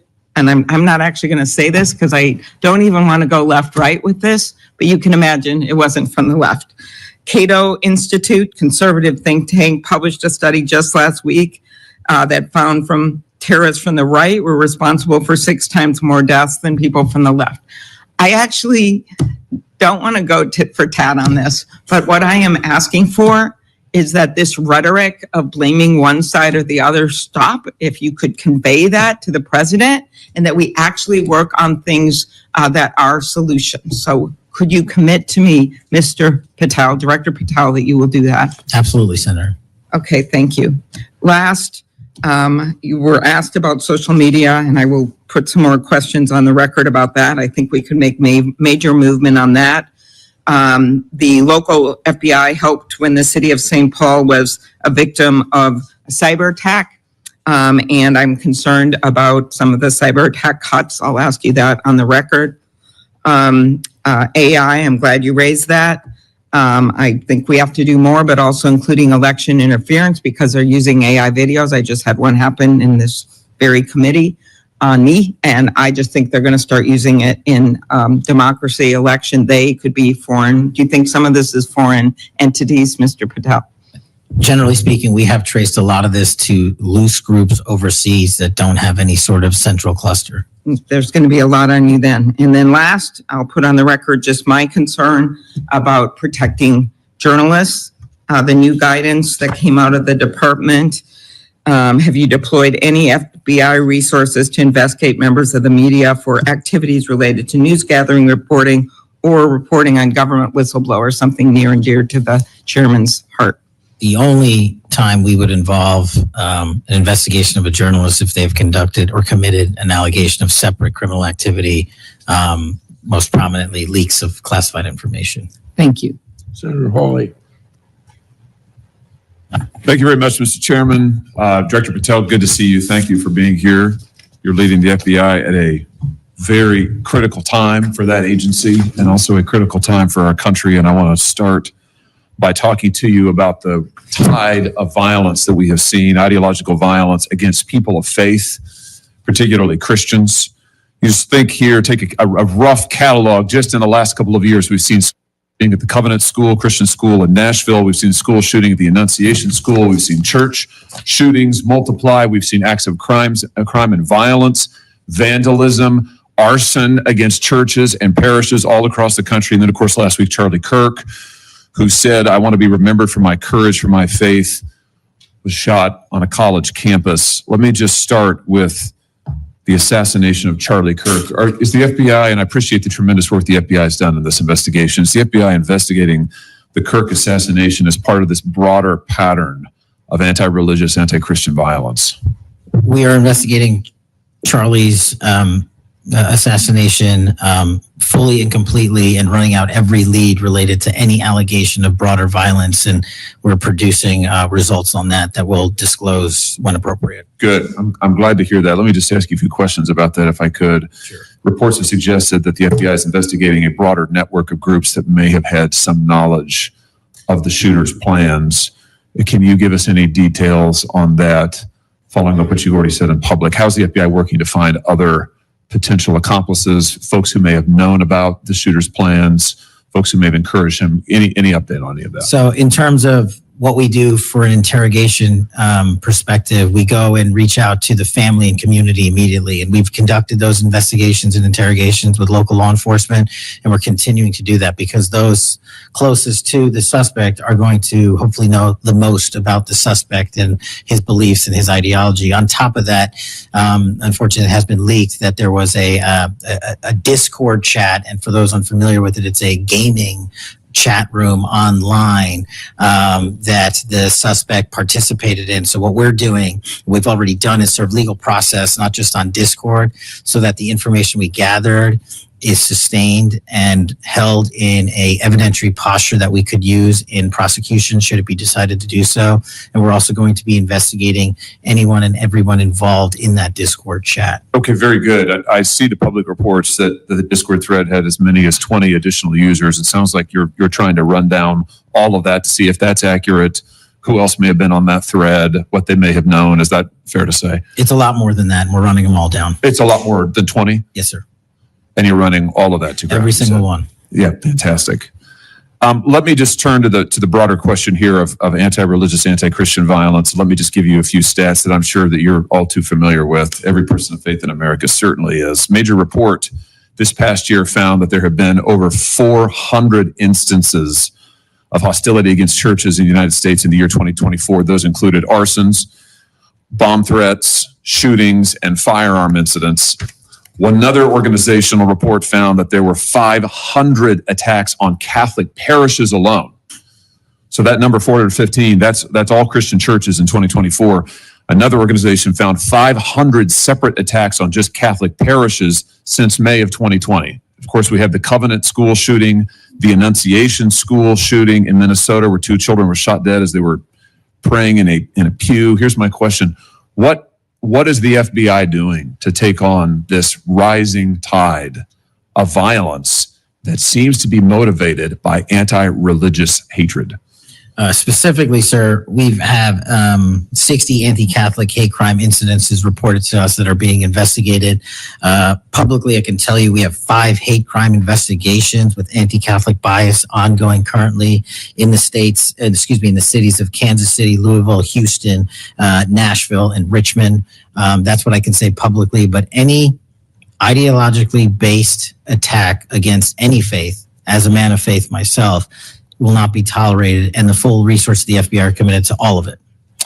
Are you investigating any domestic cells that instigate or encourage or fund or in any way support attacks on churches or other houses of worship? Senator, you raise an incredibly important point that most people don't look at. I've always said we follow the money, and whether it's terrorism or attacks based on ideology or attacks on institutions of faith or people of faith, someone's paying for it, and we are reverse tracing those steps. We are not stopping at the perpetrator themselves. We are reverse engineering to hold those accountable in our investigations to who funded them and knowingly funded them, and we will bring the appropriate steps against them with our partners at DOJ. Good. I'm glad to hear that. We look forward to hearing reports on that progress. Yeah. Sorry about that. Let me just ask you this in the same vein, Director. Since the Dobbs decision, the FBI has advertised $25,000 rewards for information on attacks on abortion clinics. Will the FBI similarly offer rewards for information on attacks of houses of worship? Yes, when it is appropriate, the rewards are any reward, whether it's an attack on a house of faith or on a homicide or whatever, is determined by a group within the FBI, but we will work with them to make sure that rewards of monetary value are put out for all ideologically based attacks. Good. You just rattled off some statistics, which I was glad to hear about the number of investigations you have open, the incidents you're tracking against Christians, against houses of worship. Let me just ask you if you consider designating a senior official as a liaison to houses of worship, to Christian other religious organizations, to publish metrics on investigations and arrests related to church attacks, church threats, vandalism, arson, etc. Will you set up a system for liaising and then reporting so that everybody can see, this committee and the public can see just how many attacks we're talking about, just what the level of threat and violence is and what the FBI is doing to combat it? Senator, you're speaking my language. The private-public sector partnership on this specific issue, just like the other ones we've talked about, is equally transformative to finding those involved in these criminal activities. And with your assistance, I would ask you if you're able to identify someone who's an expert in that area, we will work with them. We will take their information, because as great as the FBI is, we're only as good as the information we can get, and we don't have the reach that the private sector does in some of these areas. Very good. Happy to help on that. Let me ask you about something specific to the FBI, because sadly, as you know, the FBI, when it comes to anti-religious animus, has been part of the problem before you got to this agency. And I know that you remember the infamous memo generated by the FBI that attempted to recruit informants in houses of worship, in particular in Catholic parishes. Your predecessor testified when this information, I just want to reiterate, this memo became public because of a whistleblower. It was not turned over to this committee. It was not disclosed to this committee. In fact, we were told it didn't exist, and then a whistleblower published it, showing that indeed the FBI had recruited informants, attempted to, into Catholic parishes. Your predecessor then testified, sitting right where you are today, he testified that this, I'm going to quote, was a single product by a single field office, end quote. That was a lie. Because we then had additional whistleblowers come forward and say, no, actually, multiple field offices contributed to the drafting of the report. And indeed, there was a second anti-Catholic memo that the FBI generated. And indeed, those memos were distributed to over 1,000 FBI agents across the country. You know all of this. You and I talked about it when you were here for your confirmation hearing back in January. I just want to follow up and see, have you been able to determine how this memo got written and distributed? How is it that the Federal Bureau of Investigation came to be recruiting informants in Christian churches in this country? Senator, we did dig in, and we are doing our investigation simultaneously with Congress. And just to put it in perspective, we provided 700 documents on the Richmond Catholic memo specifically to this committee, whereas my predecessor provided 19 pages.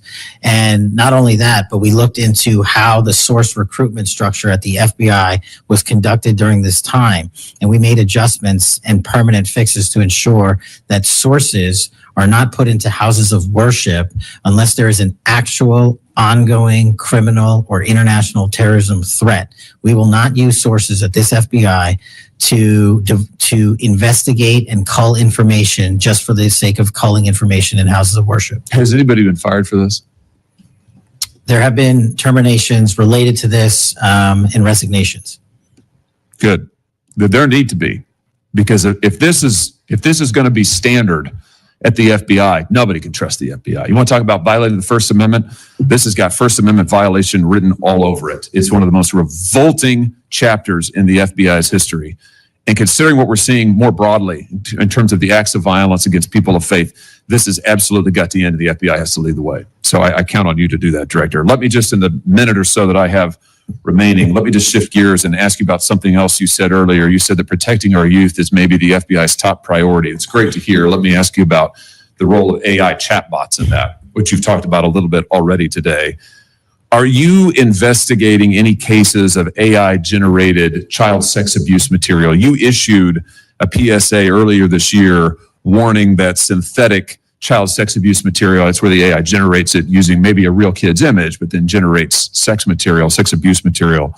You warned that was illegal under federal law. Is the FBI investigating any instances of this synthetic CSAM material generated by AI that you can speak to? We are investigating dozens of those matters because, let me just say this, as far as the FBI is concerned, generative AI that produces CSAM, child sexual abuse material, under our investigative authorities is treated as equally as if it were actual child sexual abuse material. There's no difference for me in the FBI on this. Let me just ask you one other thing in this vein. I'm sure you've seen the reporting that Meta's AI rules, their own internal guidelines, allowed their chatbots to have sensual conversations with children.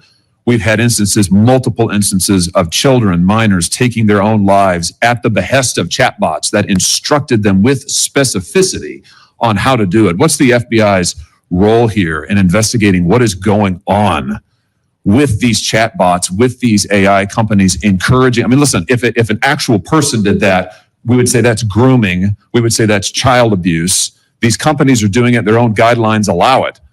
What can we do about that?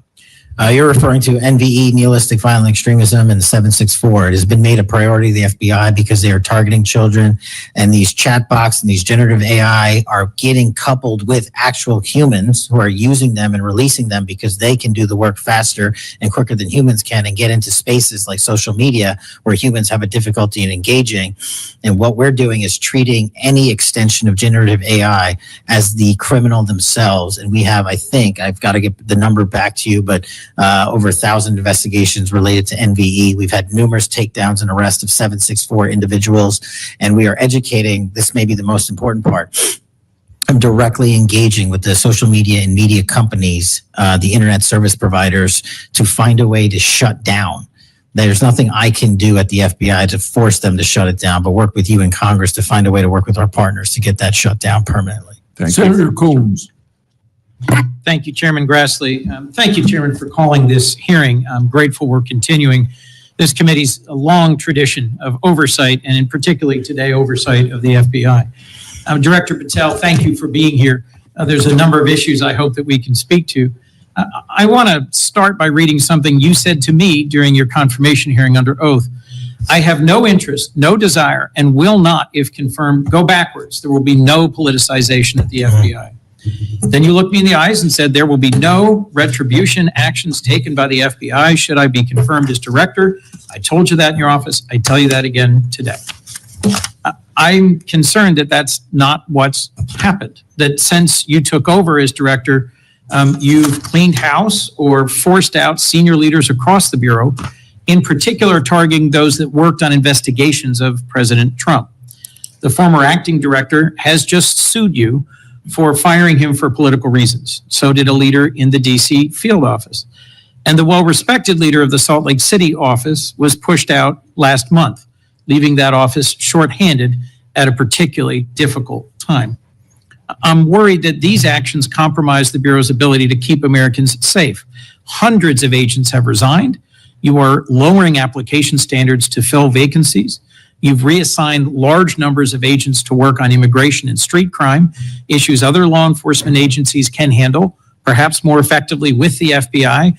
But I'm concerned that this compromises the Bureau's ability to address national security risks, uniquely its capability. In fact, you've shut down the Office of Integrity and Compliance, which makes sure that agents act in a lawful and ethical way, and reassign staff away from domestic terrorism investigations exactly at a moment I think we are all concerned about it. I also have to ask, you came before the Appropriations Committee in May and told us you wanted a $500 million budget cut for the FBI, literally an effort to defund the police. I am grateful for the work of the men and women of the FBI. They've done great work this year in Delaware, partnering with the Dover Police Department to support human trafficking victims, partnering with the Middletown Police Department on armed robbery and carjacking. And it's urgent, I think, that we fix the direction and the prioritization within the FBI. And I wish we could focus on those efforts today. But I'm seeing an FBI leadership more focused on social media clout and on political revenge than on fighting crime. Director, have you ever ordered that an FBI employee be terminated because he or she worked on an investigation into President Trump?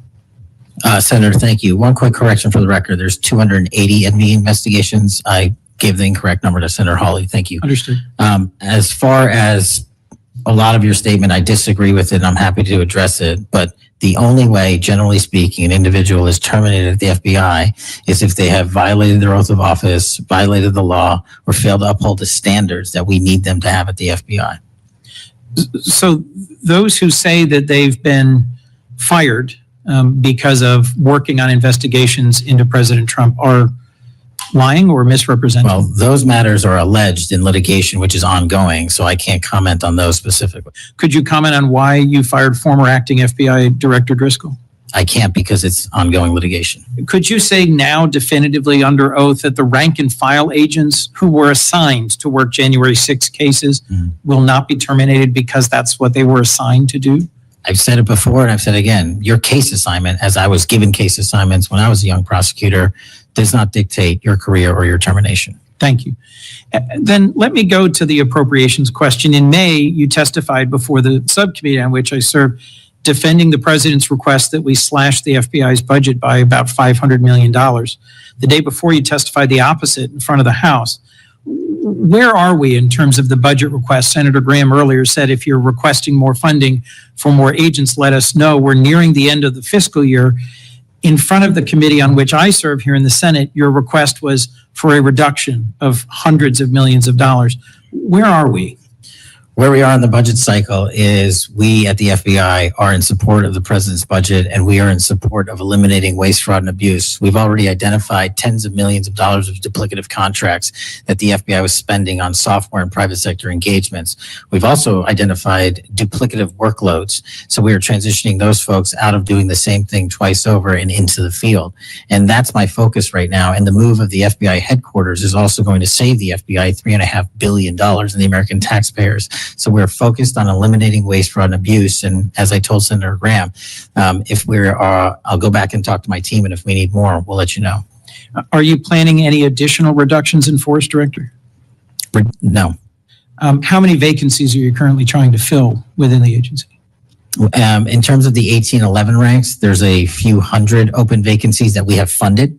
And so we're filling all of those with our hybrid 1811 program and our new recruitment program. And I think a lesser amount of IAs and SOS. So if hundreds of agents have retired or taken the fork in the road offer, and you have vacancies, but you're requesting 500 million less, how does having fewer FBI agents help you tackle violent crime and address our national security issues? Just to put it in perspective, Cybersecurity Senator, issues. sorry, I didn't mean to cut you off. If we had this 500 million, we've done the math. It would take us 14 years to onboard every vacancy that's on the books currently at the FBI because we can't hire these folks and train them overnight. It's a years-long process. So we are currently focused on recruiting the best and filling the positions to the best of our needs. And we, even if we had this extra money, wouldn't be able to hire them overnight. We're looking for where the need is greatest, where in the country we need to send them, and how we can change the training requirements, which is why I'm thrilled to have police officers. They might not have a college degree, but they got the street smarts and the cop smarts to become FBI agents, and that's what we want. Let me turn to Section 702. Yes, sir. When you testified in front of the CJS subcommittee, we talked about this issue. You told me you were in favor of reauthorizing FISA Section 702 when it expires next year, Right. so long as the reforms implemented last year, reforms like better training for agents and real consequences for inappropriate searches of Americans' communications were maintained. You also said that you had some ideas about how to make Section 702 better going forward. Can you give me an update on the FBI's implementation of these reforms and the direction you think it should go? Absolutely. I think you're referring to the query process, and if you're not, let me know. But any instance of abuse or mistakes that were made in the query process have now been changed. It used to be you can make multiple mistakes and continue to access the query database system. I've changed that. If you make a mistake, you're immediately sidelined, a review is conducted. And if it was an actual mistake, i.e., there should have been S on the end of that name and there wasn't, then we put you back in. But we have to review those matters. So that's happening. And if there was an intentional mistake, you have no more access to the 702 query system and its database. So we've also done an audit of the entire 702 system and the query databases. And now we are nearly 100% of the audit. And I think we found one or two, I'll have to get back to you, quote unquote, mistakes within that system, which are currently being reviewed. Thank you. You had told me in May that you'd send me updated statistics about the Section 702 searches of Americans' data. I haven't received it. When will I get that? I'll work with my team to get that to you, Senator. And frankly, in May, when you were testifying that you were implementing these reforms, you were also closing down the Office of Internal Auditing at the FBI. Now, that was the office created in the first Trump administration to improve the Bureau's compliance with Section 702. How is that working out? How can you continue to advocate for robust civil liberty protections, but shut down the office that was created to enforce those safeguards? Help me understand this. Absolutely, Senator. This is a great example of sort of duplicative work. Both, there was two divisions in the FBI working on this, and all we did was the inspection division, which is the leader in this query system and this audit system, has now been given the single source mandate to conduct these. So the OIA, its elimination is just taking folks who were working there and were experts in it and folded in under the inspection division, and then taking other folks that we didn't need because we had enough manpower and pushing them elsewhere in the FBI. I'm concerned about the rise in threats against members of our judiciary. What are you Yes, sir. doing with the U.S. Marshal Service to help protect our federal judges and with state and local judicial systems to help provide some of the expertise of the FBI in protecting them as well? I share your concern, Senator. We have 35 open investigations, 17 against federal judges, and the remainder against state court judges and threats that they have received. And as you know, federally, there's a specific statute which prohibits that. So we are working up those cases and referring them to prosecution where we can meet the threshold for evidence. In your written testimony, you referenced how counter-UAS legislation expires and we need to resolve the conflict in jurisdiction and authority. I agree, this is an urgent concern. I've heard from state and local law enforcement about it, from the folks responsible for major events, whether it's sports or concerts or public events. Given the tragic increase in political violence, I'm very concerned about the misuse of drones and the potential of there being a catastrophic event What could we do to address this challenge? Well, obviously reauthorizing the capabilities that we have under the Counter UAS program. But just to highlight what the FBI is specifically doing, we've been given the mandate to work with DHS to secure not just the Club World Cup that we had, by the way, which occurred in 32 matches across the country without any significant incident, which we're proud of. And we're taking that model for the next World Cup and also the Olympics. But the reason I bring that up is because we pushed out our counter UAS programs to address the security needs. And that's where our focus is on events like that. Mr. Director, thank you for your testimony. I look forward to working on actually solving criminal problems and reducing the extent to which what we're going back and forth about is more political and partisan point scoring and more actually solving crimes for the American people. Yes, sir. Senator Kennedy. Mr. Director, you and the FBI working with state and local law enforcement officials in Utah have caught the assassin of Mr. Charlie Kirk. Is that right? We have a suspect, yes, sir. And you did that within 48 hours, did you not? 33 hours. 33 hours. Congratulations. We've had other political assassinations. Back in June, an assassinated Representative Melissa Hoffman, Mr. Hoffman, Senator John Hoffman, and Mrs. Hoffman in Minnesota. You and the FBI and Minnesota state and local law enforcement officials caught the assassin within 48 hours. Did you not? I believe that timeline's correct, Senator. Congratulations. Sometimes we miss the forest for the trees. Good work.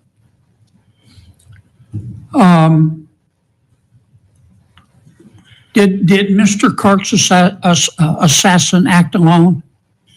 As I've said since the beginning, Senator, it is very much an ongoing investigation, and I can't speak to the state charges. That's for the state to address on their own, but we are providing them with the same investigatory findings reporting the department. And as I noted to Senator, I believe it was Cornyn or Hawley, that there are a number of individuals that are currently being investigated and interrogated, and a number yet to be investigated and interrogated specific to that chat room. So we are very much in our ongoing posture of investigation. So others could have been involved. Yes, sir. Okay.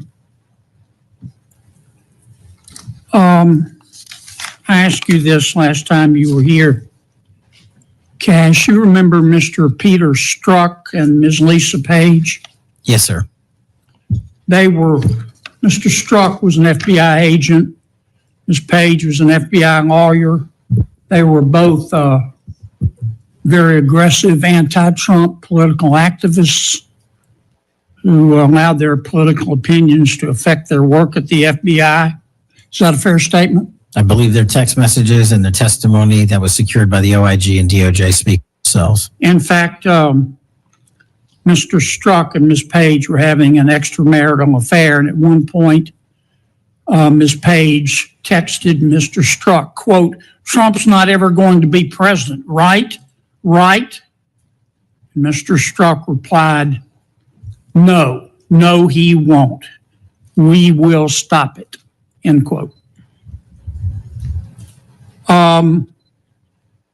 Ms. Page resigned from the FBI. Mr. Strzok was fired.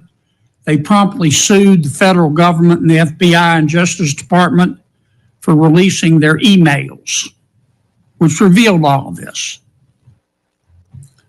The FBI settled that lawsuit for $1.2 million, gave Mr. Strzok $1.2 million cash, gave Ms. Page, who resigned.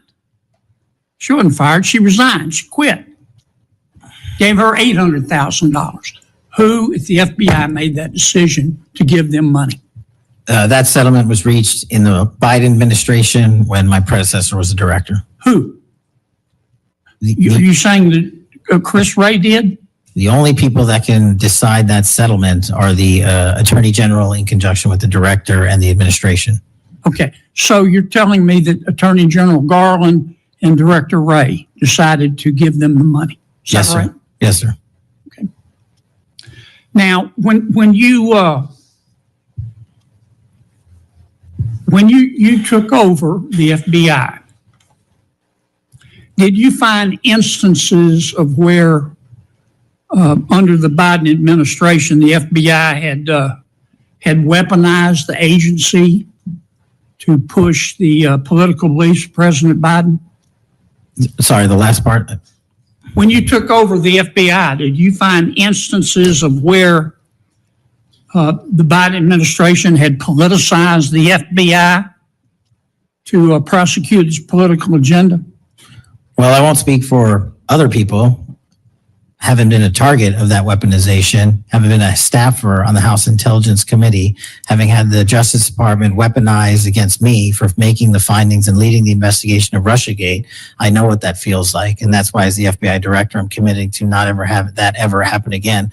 But I'm also committed to fully investigating what was done. And that matter is still ongoing. So I assume, I take it your answer is yes. Yes, sir. And you're firing those people, is that right?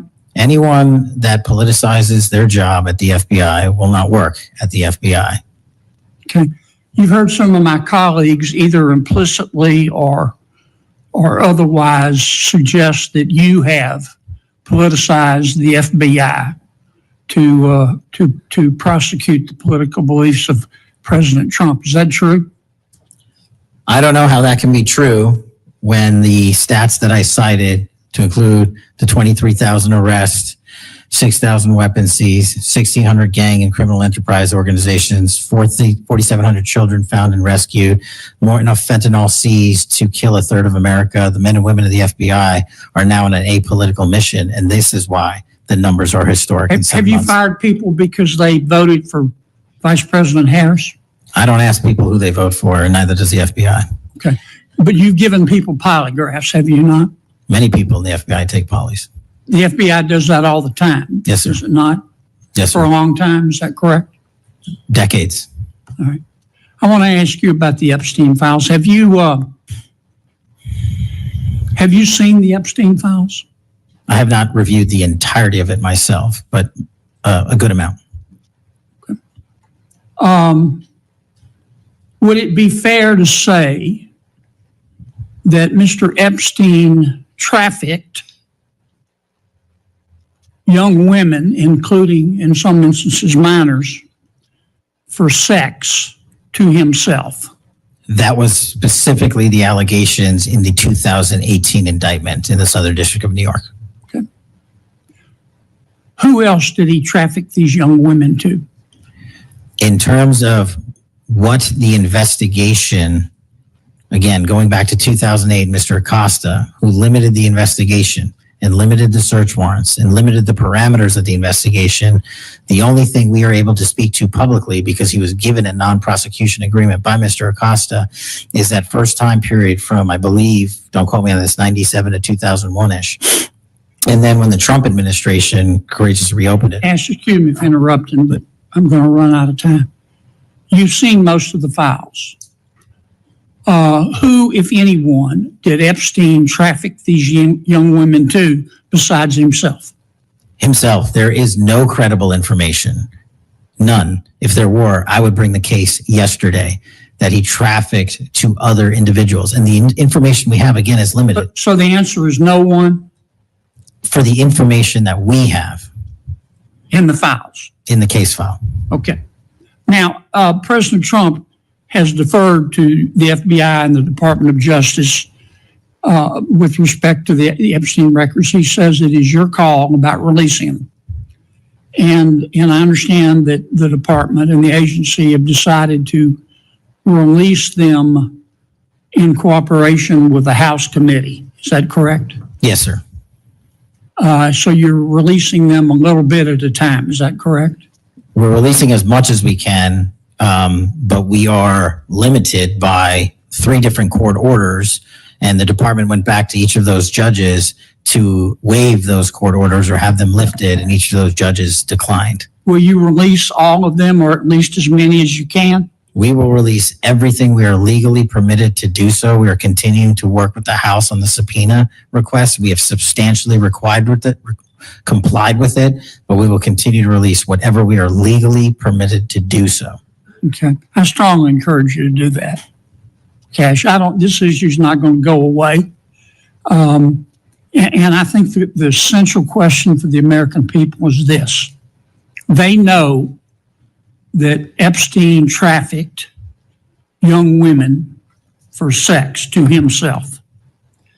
They want to know who, if anyone else, he trafficked these young women to. And that's a very fair question. I want to know that answer. And I think you're going to have to do more to satisfy the American people's understandable curiosity in that regard. Mr. Chairman, may I just respond to that? I agree, Senator. And what we have done, and just to remind folks, the Epstein case files existed in the two prior administrations, in the Obama administration and the Biden administration. And they didn't release anything. And there was President Trump in the first administration that renewed charges against Mr. Epstein. And I know it's a little complicated to understand, but what exists in the Epstein case files was a direct result of the limited search warrants from 2006 and 7, which hamstrung future investigations because of the non-prosecution agreement. And multiple administrations had the opportunity to look at the entirety of that case file and recommend prosecutions against anyone that was trafficked under Mr. Epstein and anyone that participated in that trafficking. And the only person to bring charges was the prior administration against Mr. Epstein. Now, I am not saying that others were not trafficked and others were not involved. What I am telling you is that based on the information we have, and we have continuously and publicly asked for the public to come forward with more information. If there is, we'll look at it. But based on credible information, we have released all credible information, and the information that the Department of Justice and the FBI never releases is information on investigations that are not credible. And we don't release the names of victims who weren't credible. But in the same time, we don't release the names of victims who were credible. And so that's by law. And so the information we are releasing now is historic, and it is also to the maximum capacity that the law allows. And I know that's not going to satisfy many, many, many people. But if they wanted it done right, then the investigation from its origination should have been done right, and he should not have been given a get-out-of-jail-free card to do jail on the weekends for 12 hours a day, and he should have been investigated fully for the entirety of his crime and criminal enterprise, not just from 1997 to 2001. Senator Blumenthal. Thank you, Mr. Patel. Thank you, Mr. Chairman. Director Patel, thank you for being here today.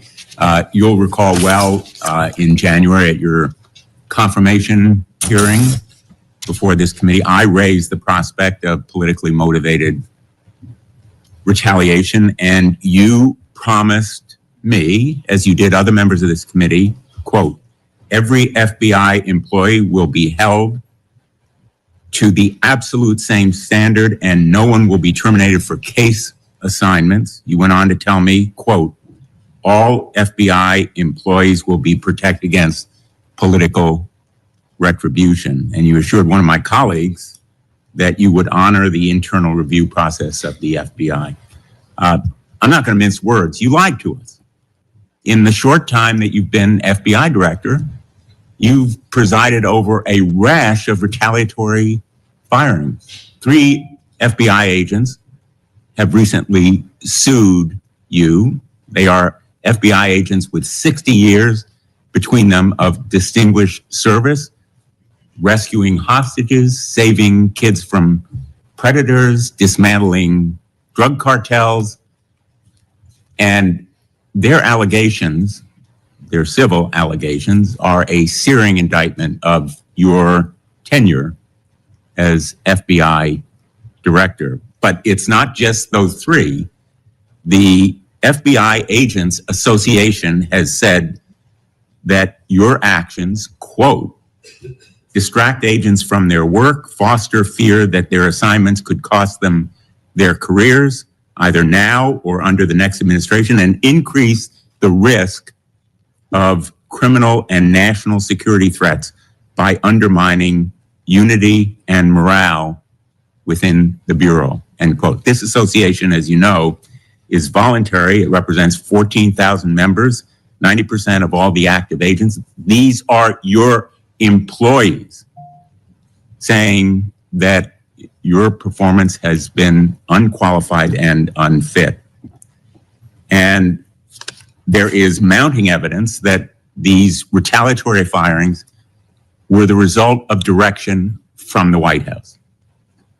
There have been instances in the past history of the Bureau of political interference and political direction from the director's office, but not the kind of institutional interference that we're seeing from the White House right now. I'm going to ask you, has anyone from the White House contacted you about personnel decisions? I completely disagree with your entire premise that I have lied or am misleading the FBI. If I were, the results that I announced today by the men and women of the FBI and the historic records we are doing to keep this country safe would not be possible. The men and women of the FBI are responding to our leadership and this administration's priorities. The only way people get terminated at the FBI is if they fail to meet the muster of the job and their duties. And that is where I will leave it. And you accusing me of lying is something I don't take lightly, but I'm not going to get into a tit for tat with you. Well, let me just ask you to answer my question. Has anyone from the White House contacted you about personnel decisions? Generally speaking, we always discuss with the White House, OMB, during the budget process, how many personnel we need, who we need where. Answer is yes. For budgetary You've been purposes directed and to real. fire people, agents, because they participated in investigations of the president. I don't receive directions to do that. Has anyone I make the suggested it? decisions. Has anyone asked you to do it? The best information is yes, you've taken suggestions and direction from the White House in firing qualified agents. Any termination at the FBI was a decision that I made based on the evidence that I have as a director of the FBI, and it's my job, and I'm not going to shy away from it. And as you stated, those are allegations, and that is an ongoing litigation. So they'll have their day in court, and so will we. The allegations are not just in that lawsuit, Director Patel, and I think your testimony confirms that, in fact, you've taken direction from the White House I don't. in those it does not. retaliatory firings. It literally does Because you've not. acknowledged that, in fact, they have been in contact with you about personnel decisions. The Let me White House move has on. been, do not put words in my mouth. We're on the record. The White House, like any administration, contacts its agencies on the budgeting process and where it needs personnel and where the mission priorities are. That always happens. If they didn't do that, they would be abdicating the responsibility to law enforcement. I will always work with my partners in the chain of command at the Department of Justice and the White House to ensure that this FBI is delivering the results we are delivering, to include the lowest murder rate in modern U.S. history, to include the most fentanyl seizures in modern U.S. history, to include the most lives saved and the most children found in Just modern ask U.S. you, history. That is a working FBI. That is not a failing FBI. Let's move on to a related area.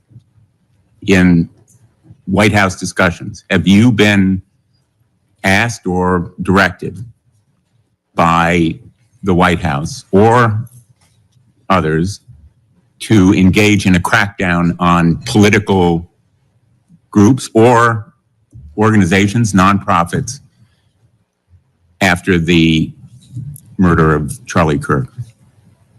To direct at political organizations? No.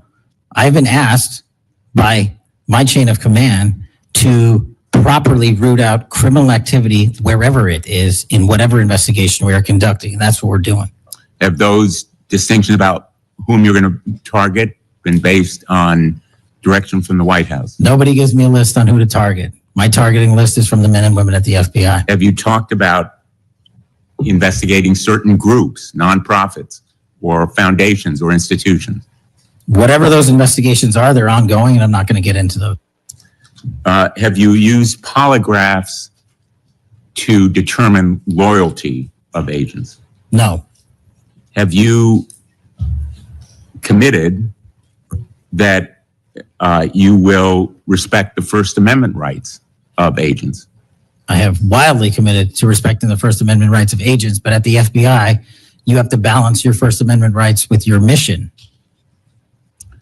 Have you imposed any sort of loyalty test in the course of using polygraphs or in any of the other personnel decisions? Polygraphs have been utilized at the FBI for decades. They will continue to be utilized in the fashion by the professionals that administer them. Have you asked under the polygraph test about individuals' loyalty or about their voting records or any kind of past statements? Just to make it abundantly clear, I don't tell the professionals how to conduct polygraphs or what questions to ask. They make those decisions. And I, as the director of the FBI, never ask anyone who they voted for. Have you investigated donors to a political party simply because they are donors? Simply based on that fact alone? No. Have you investigated donors for another reason? Many donors may be involved in criminal enterprises and criminal activities, and those individuals will be investigated. Can you commit to make public the Epstein files that so far have not been released if this committee is able to review them on a classified basis? I think this is an important distinction. The Epstein case file is not classified to my understanding. So we are providing what we legally can, and we are going to give Congress what we are legally permitted to do so to the maximum extent of the law. Will you enable the chairman and the ranking member to review them on a classified basis? That doesn't make any sense. If the material in the Epstein file is not classified, there is no basis for a Well, it would classified review. protect the confidentiality of them if they were able to review them on a classified basis. If anyone in this room can get the multiple district court judges to lift their court protective orders in the ceilings, we will happily provide you with more information. Are you in favor of merging the DEA and the ATF? That's not something for me to comment on. Well, those agencies work with you, don't they? With me, not for me. Are you in favor of orienting the FBI toward a national police function as opposed to the enforcement of federal law? The FBI does enforce federal law across the country. That's what we do. But isn't it a fact that you have told the leadership of the FBI that you view it as moving toward a local and state police function? No, we are prioritizing working with our local and state partners, and they will tell you that that has never happened with this much engagement in the history that they have been serving as local law enforcement officers. I believe local cops are the best intelligence source and the best understanding of their communities, and I folded in my FBI agents under that direction to work with them to get the job done. Thank you, Mr. Chairman. For the fourth time today, I want to remind people that my oversight has made clear that Director Ray's FBI was politicized. I've released a trove of records to prove it, not only today, but in past days. I've also said some FBI personnel who have been fired, retaliated against my whistleblowers, and I don't remember my Democratic colleagues defending my whistleblowers when their careers were ruined. Senator Schmidt. Thank you, Mr. Chairman.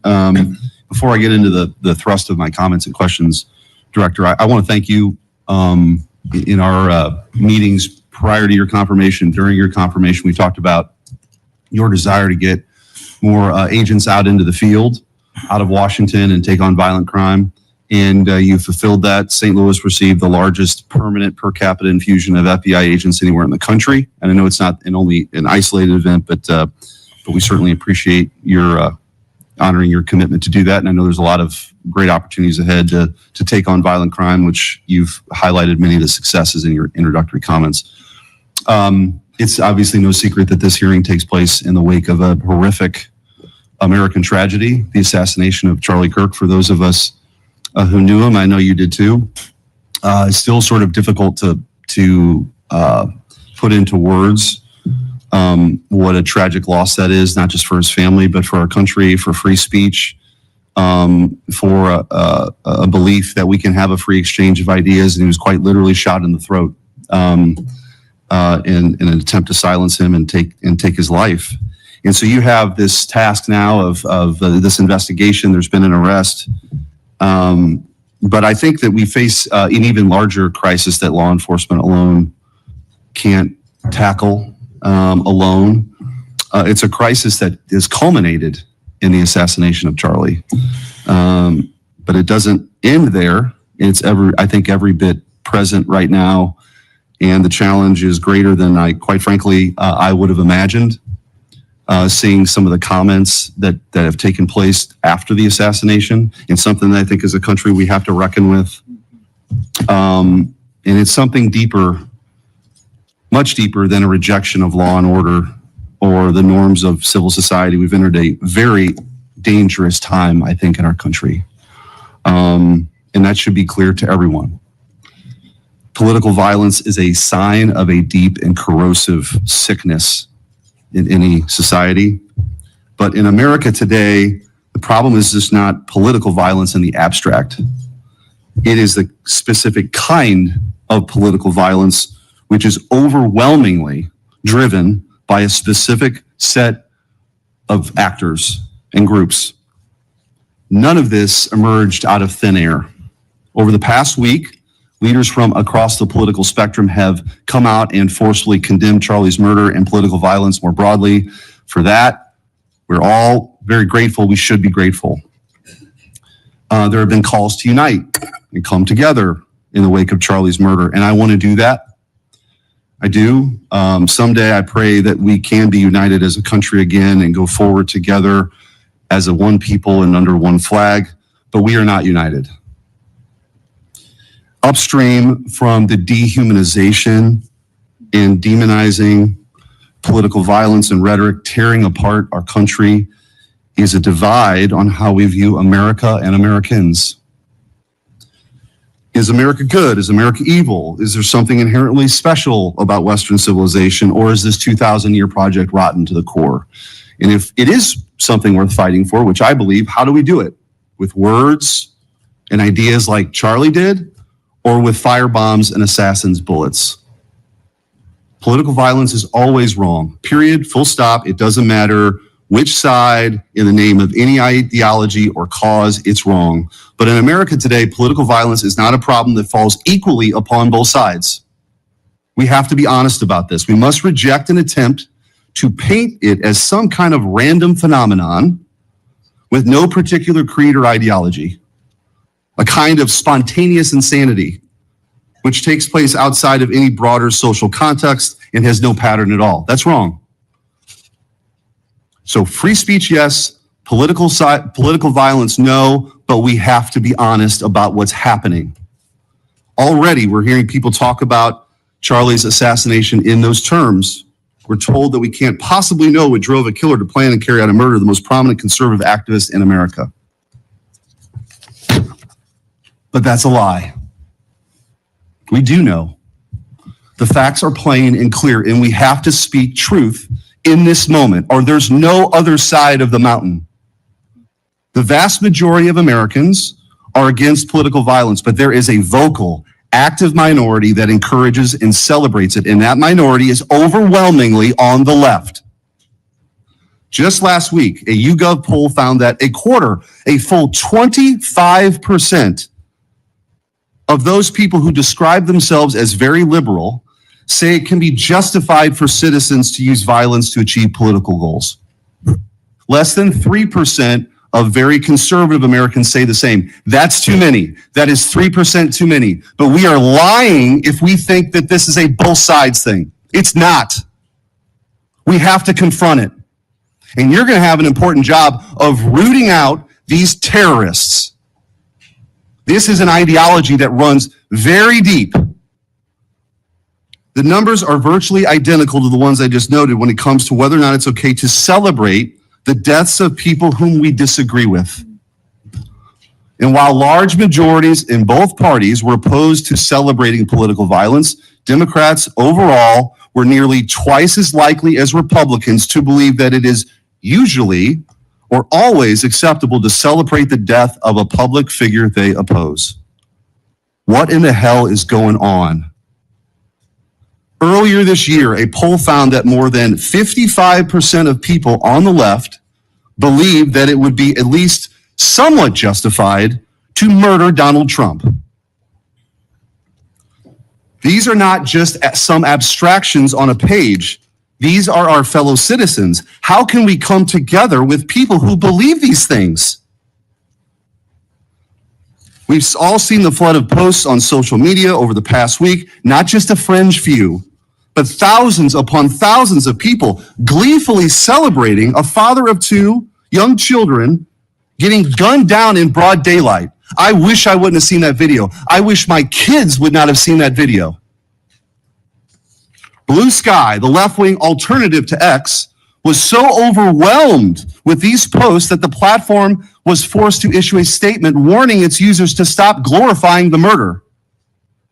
And it wasn't just random social media trolls. It was journalists, elite college professors, and even politicians, all but saying Charlie's assassination was justified because of what he thought, because of what he said. We saw the flood of hit pieces, the most powerful media outlets in the nation dishonestly attacking and villainizing Charlie for the most vicious possible terms. How can you ask us to unite under that? There can be no unity between good and evil. Somebody has to win this thing. And as a country, we have to absolutely reject it. And don't tell me it's both sides. It didn't happen in a vacuum. Over the past decade, we've seen an explosion of political violence, not just one-off lone wolf attacks, but organized, systemic political violence at a mass scale. It is not organic. It is the offspring of a dark and clandestine system funded in part with our own tax dollars, winning with a large network of foundations, NGOs, activist organizations, and front groups. This system lurks behind every radical leftist movement in our nation today. The George Soros empire has financed a vast ecosystem of radicals, all working together, dropping off bricks at riots to unleash a tidal wave of violently anarchists on our streets and to prop it up in an army of researchers and experts and journalists and propagandists who downplay the political violence. What he's doing is serious. I'm going to ask you, because I don't have a ton of time. The opposite of abortion, you should be put as a committee. And I would point out, we've heard years of the left, their loudest voices calling anyone on the right extremist MAGA Republicans, fascists, Nazis, an existential threat to democracy. Check yourself. And don't give me this both sides bullshit. Mr. Director, I want to ask you. Tell me if each one of the following perpetrators or alleged perpetrators were acting from a left-wing or right-wing political violence. The man who tried to kill Republican congressman at the congressional baseball practice, nearly killing House Majority Leader Steve Scalise. Left-wing or right-wing violence? Sir, I believe it was a left-wing ideology. Okay. Burned down cities during the Summer of Love in the George Floyd riots. Left-wing violence or right-wing violence? Sir, I'll rely on you on these. I don't have off the top of my head. I'm sorry. Okay, left wing. The Waukesha Christmas Parade massacre, left wing or right wing violence? Left wing. The Lee Zeldin stabbing attempt, left wing or right wing? Left wing. The Covenant school shooting in Nashville, left wing or right wing? Left wing. The Butler, Pennsylvania assassination attempt on President Trump, left wing or right wing? Left wing. The Trump International West Palm Beach assassination attempt, left wing. The Abundant Life Christian school shooting, left wing. The United Care CEO's murder, left wing. Tesla's burned, keyed, damaged, firebombed, left wing, left wing. The murders at the Israeli embassy, left wing. The ICE facilities firebombed, left wing. The Minnesota Catholic school shooting, left wing. The anti-white Charlotte and North Carolina stabbing, left wing. The attempted Utah News State firebombing, left wing. And now, of course, the culmination of this vile trend, a left-wing assassination of Charlie Kirk. So don't give me this both sides. If we want to get to unity, let's be honest. Let's be honest. Free speech, yes. Political violence, no. But let's be honest. Senator Hirano. Thank you, Mr. Chairman. Director Patel, just like the rest of the federal government, there have been significant personnel changes at the FBI since President Trump took office. I want to better understand the scope of the turnover and the changes occurring at the FBI. Since January 2025, how many FBI employees have retired, resigned, been fired, or otherwise separated from employment? I need a number. We'll get you a number. What is the number? You don't have it? Not off the top of my head, and I want to get you the right number. Would it surprise you to know that it's probably in the thousands, like 5,000? I don't think that number's You accurate. don't know. Next question. How many special agents or analysts have left or been fired from the FBI since January 20th, 2025? Say, we will get you the numbers, and anyone that retires is of their own volition, and anyone that is terminated at the FBI, as I've said before, is done so because they have failed to meet the standards and uphold their loyalty and oath to the Yeah, so Constitution. you say. Next question. How many executive assistant directors, or special agents in charge have left or been fired from the FBI since January 20th, 2025? Again, people leaving on their own accord or terminations were done by the standards set at the FBI that have been carried out With this question, I'm consistently. getting to the leadership of the FBI, and you don't have that answer. Next question. Which field office, division, or directorate has lost the most personnel since January 2025? And do you have the answer to that question? Yeah, actually, every single field office in the country, including Hawaii, has received a plus up of FBI agents because we're pushing them out to the field. Okay, so you're telling me that no field office, division, or directorate has lost any personnel since January 20th, 2025? That's your answer? In Hawaii, there's been a plus up. In every single state that I'm looking at, we have allocated a plus up for field offices across the country so that the FBI can continuing the historic achievements it's done in these last 7 months. When you're talking about firings, you're looking for a media hit and a fundraising clip, and I'm not going to give it to you. It doesn't matter under what basis they left. I just want to know how many have left. And I think your testimony is nobody has left. Next question.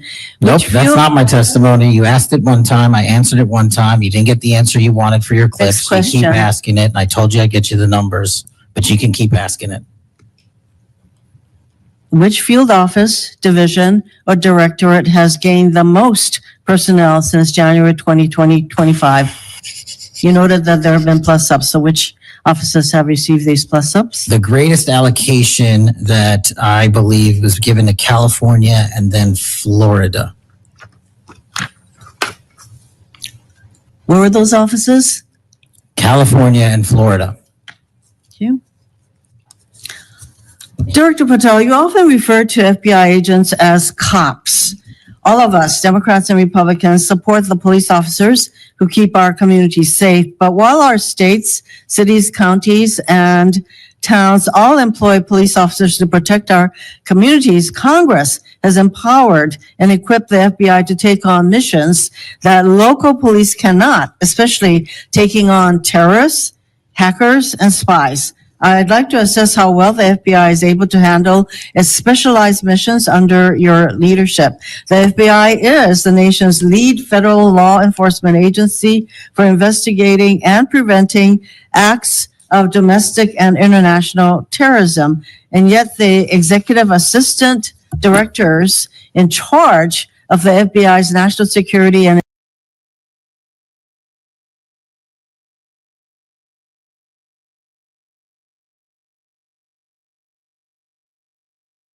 intelligence branches were both forced out at the beginning of the year.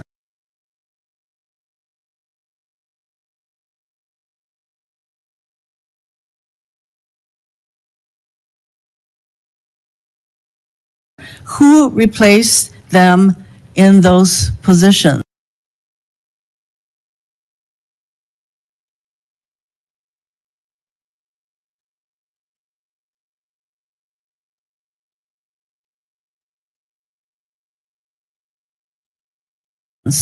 excellent qualified personnel to lead the mission of arresting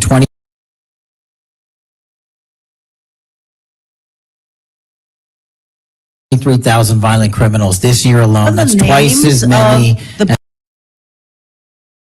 as people before. who took the places of. I'm not the- going to give you any names so you can attack them. Why not? So you can attack them. I'm not doing that. What was that?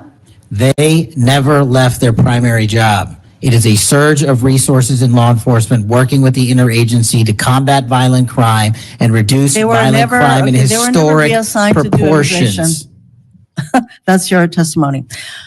Okay, Director Patel, the FBI is also the lead federal agency for investigating cyber attacks and Yes. cyber intrusions, both by foreign nation states and by non-state hacker groups. Since President Trump's inauguration, the executive assistant director in charge of the criminal and the cyber branch and the head of the FBI cyber division have both left the FBI. What are the names of the people who replace them in those positions? The cyber branch is one of the most impressive at the FBI. 409 arrests this year, 169 convictions. That's a 42% increase from the same time last year. It's that So branch, any Mr. suggestion that Patel. the FBI cyber division is not operating at full capacity and better than ever before, the leadership at the branch is implementing these changes necessary to attack the cyber and ransomware infrastructure operators. You know for Iran, why China, they're and Russia. important? I want to know who has those positions, since the people who originally were there, Supremely are no longer qualified there. individuals have those positions. are they?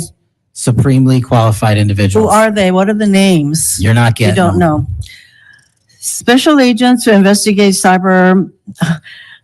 cybercrime were also reassigned for immigration enforcement. Have those expert investigators returned to their duties? Yes or no? All agents remained on their primary duties while surging to allocate resources for interagency operations to the Homeland Security task forces across this country. So are you, Am I what? see, I'm not getting the yes or no answers. I get all this explanation. So there you go. No, you get the work that Are the men you and women of the planning FBI are doing. You don't want that. Additional personnel cuts to the cyber division in the future? The only people that will be terminated at the FBI will be those that violate their oath of office, fail to meet the high standards at the FBI. Director Patel, the FBI is meant to be the tip of the spear in combating terrorism against the United States from both foreign and domestic sources. It's also our lead agency in fighting the hackers who target our businesses and critical infrastructure. But instead of a specialized role fighting these kinds of terrorists, hackers, and spies, you have the FBI playing the role of local police and helping with immigration enforcement. I'm going to move on to my, you've been asked some questions about changes to your hiring standard, and including college degrees and possibly the age. But, one question I had is,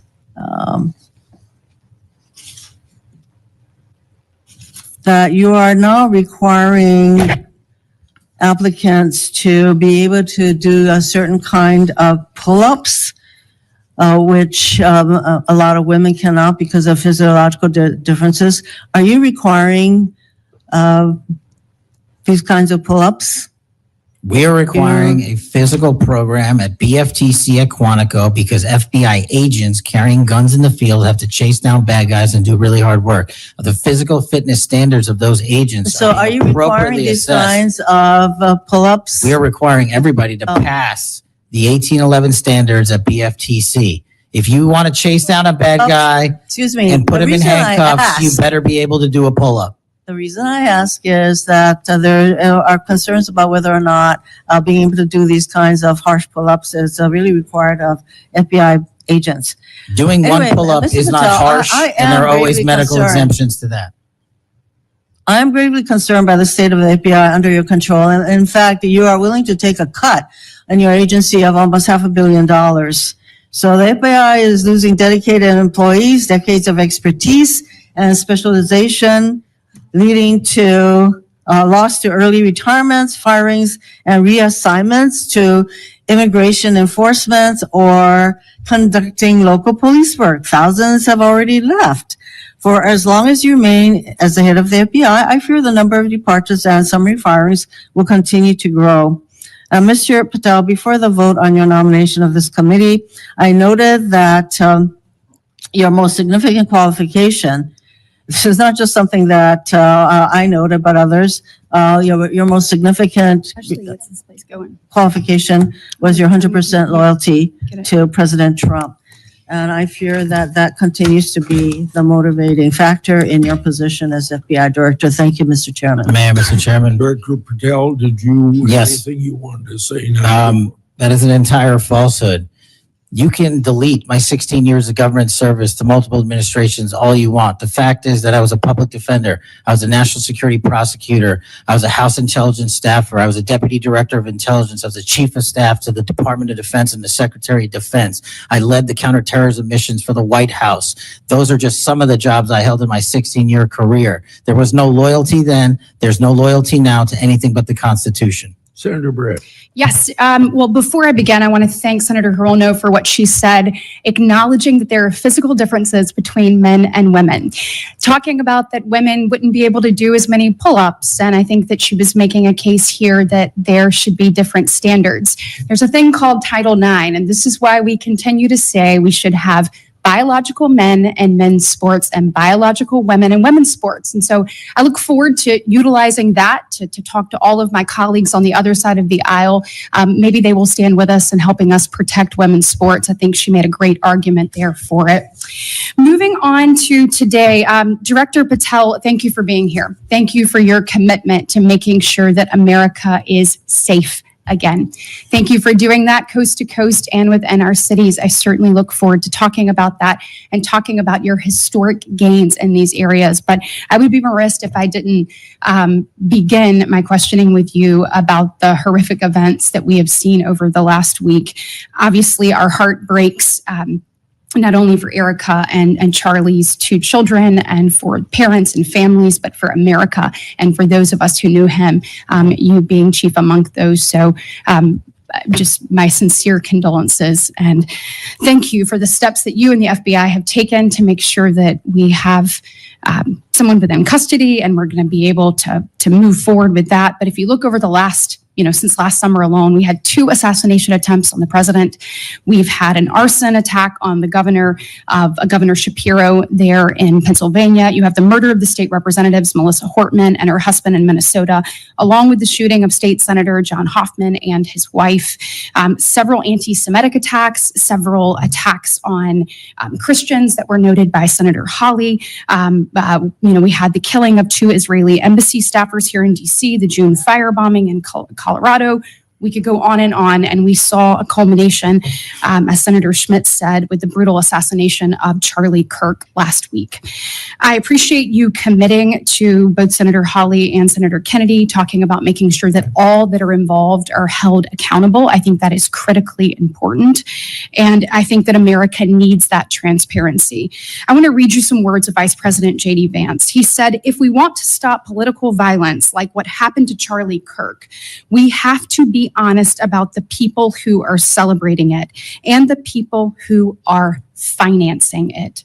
My question to you is, in light of Charlie's murder and all of the things that we have just referenced and have been talking about today, what steps is the FBI taking to more aggressively crack down on those who promote, encourage, finance, fund these types of engagements and this type of political violence? Thank you, Senator, for your kind words. So in terms of how we crack down on the root cause of this violence, for now putting aside the ideological motivations and how they got there, the monetary issue is a real issue. And as I've said before, we follow the money. So we work with our partners at the Treasury Department to trace where the money came from, how these individuals paid for the training they received or the platforms they were using, and also how these individuals collectively got together in whatever groups they were on whatever social media sites they were on, to utilize clickbait to make money for their ideology. And so to trace all of those, we are using, not just in Charlie's investigation, but others, lawful process and serving 2703D orders on any entity that is related in any way financially to any of these criminal acts of violence. And we are going to hold them accountable with our partners at the Department of Justice. Excellent. I would love to stay abreast of that, and just, we must get to the bottom of it. We must follow the money. Someone is funding this discourse. Do you believe, obviously there are people here, unfortunately American citizens, that may be engaged in that, but do you also believe that some of this may be coming from overseas? Yes. Okay, let's get to the bottom of it, and let's make it stop. Yes, ma'am. I want to ask you about the Dobbs decision. So we know that it was leaked in May of 22, and then we had the Marshal Service say we found nothing in January of 23. I find that absolutely mind-boggling, that we can't figure out who leaked that opinion. We know it was done in attempts to undermine the process, and then the intimidation of the justices occurred after that.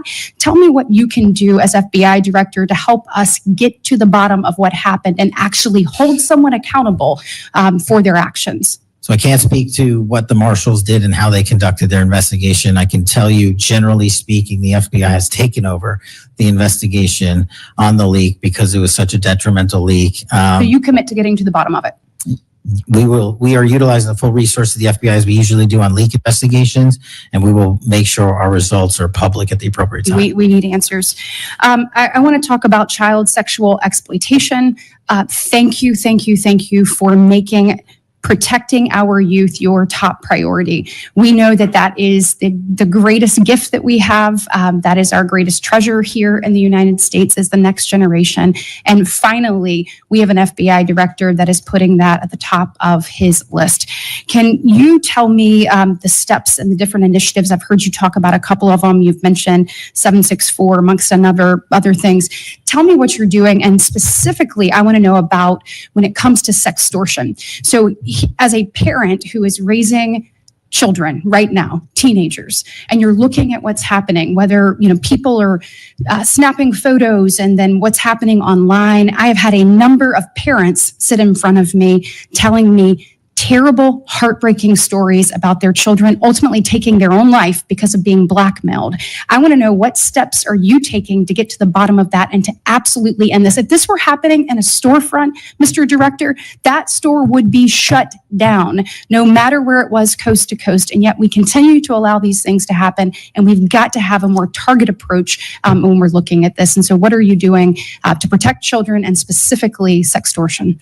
So in our VCAC initiative, our Violent Crimes Against Children is our umbrella enterprise operations hub for things like Operation Enduring Freedom and Operation Not Forgotten and Operation Justice. And in things like that, those are producing the results that I told you about. 1,500 child predators arrested, 300 human traffickers arrested, 4,700 children identified and saved, a 35% increase from year to date last year alone.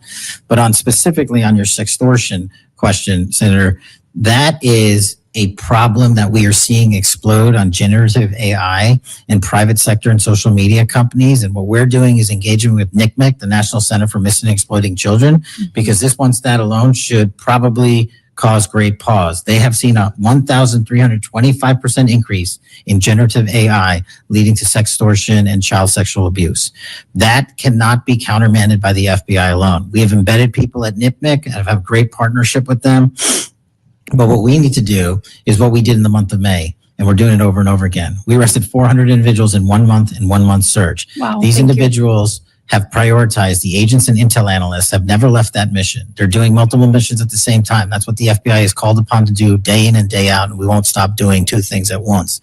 But we need help from social media companies. We need help from the private sector and the internet service providers that allow this generative AI to be hosted on their platforms. We have got to get a resolution on that with our partners in Congress and the private sector.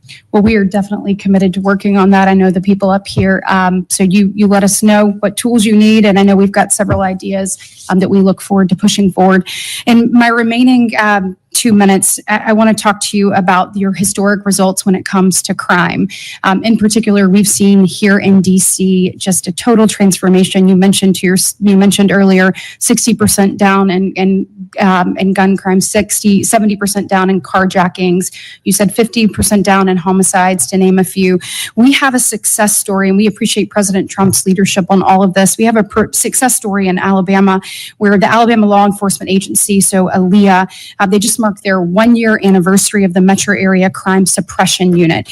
There in Montgomery, it is a coordinated effort with ALEA, with our Attorney General, with Montgomery PD, and our sheriff, Montgomery County sheriffs. They've seen a 30% drop in violent crime and a 19% drop in overall crime. So it is actually producing results. It's this type of interagency connectivity that I think ultimately is going to lead us to safer cities and safer streets. I know that you are committed to that, committed to working with your partners. You said earlier you've elevated sheriffs and police officers there to the 7th floor. Thank you for doing that. I am grateful for the men and women of Alabama in uniform that have made this happen, and want to know, how is the FBI working to collaborate in these types of ways across our country to make sure that we have even greater success stories to tell? Well, the collaboration's happening at our Redstone Arsenal in Alabama. We bring 4,000 students through our Redstone Arsenal for training every year.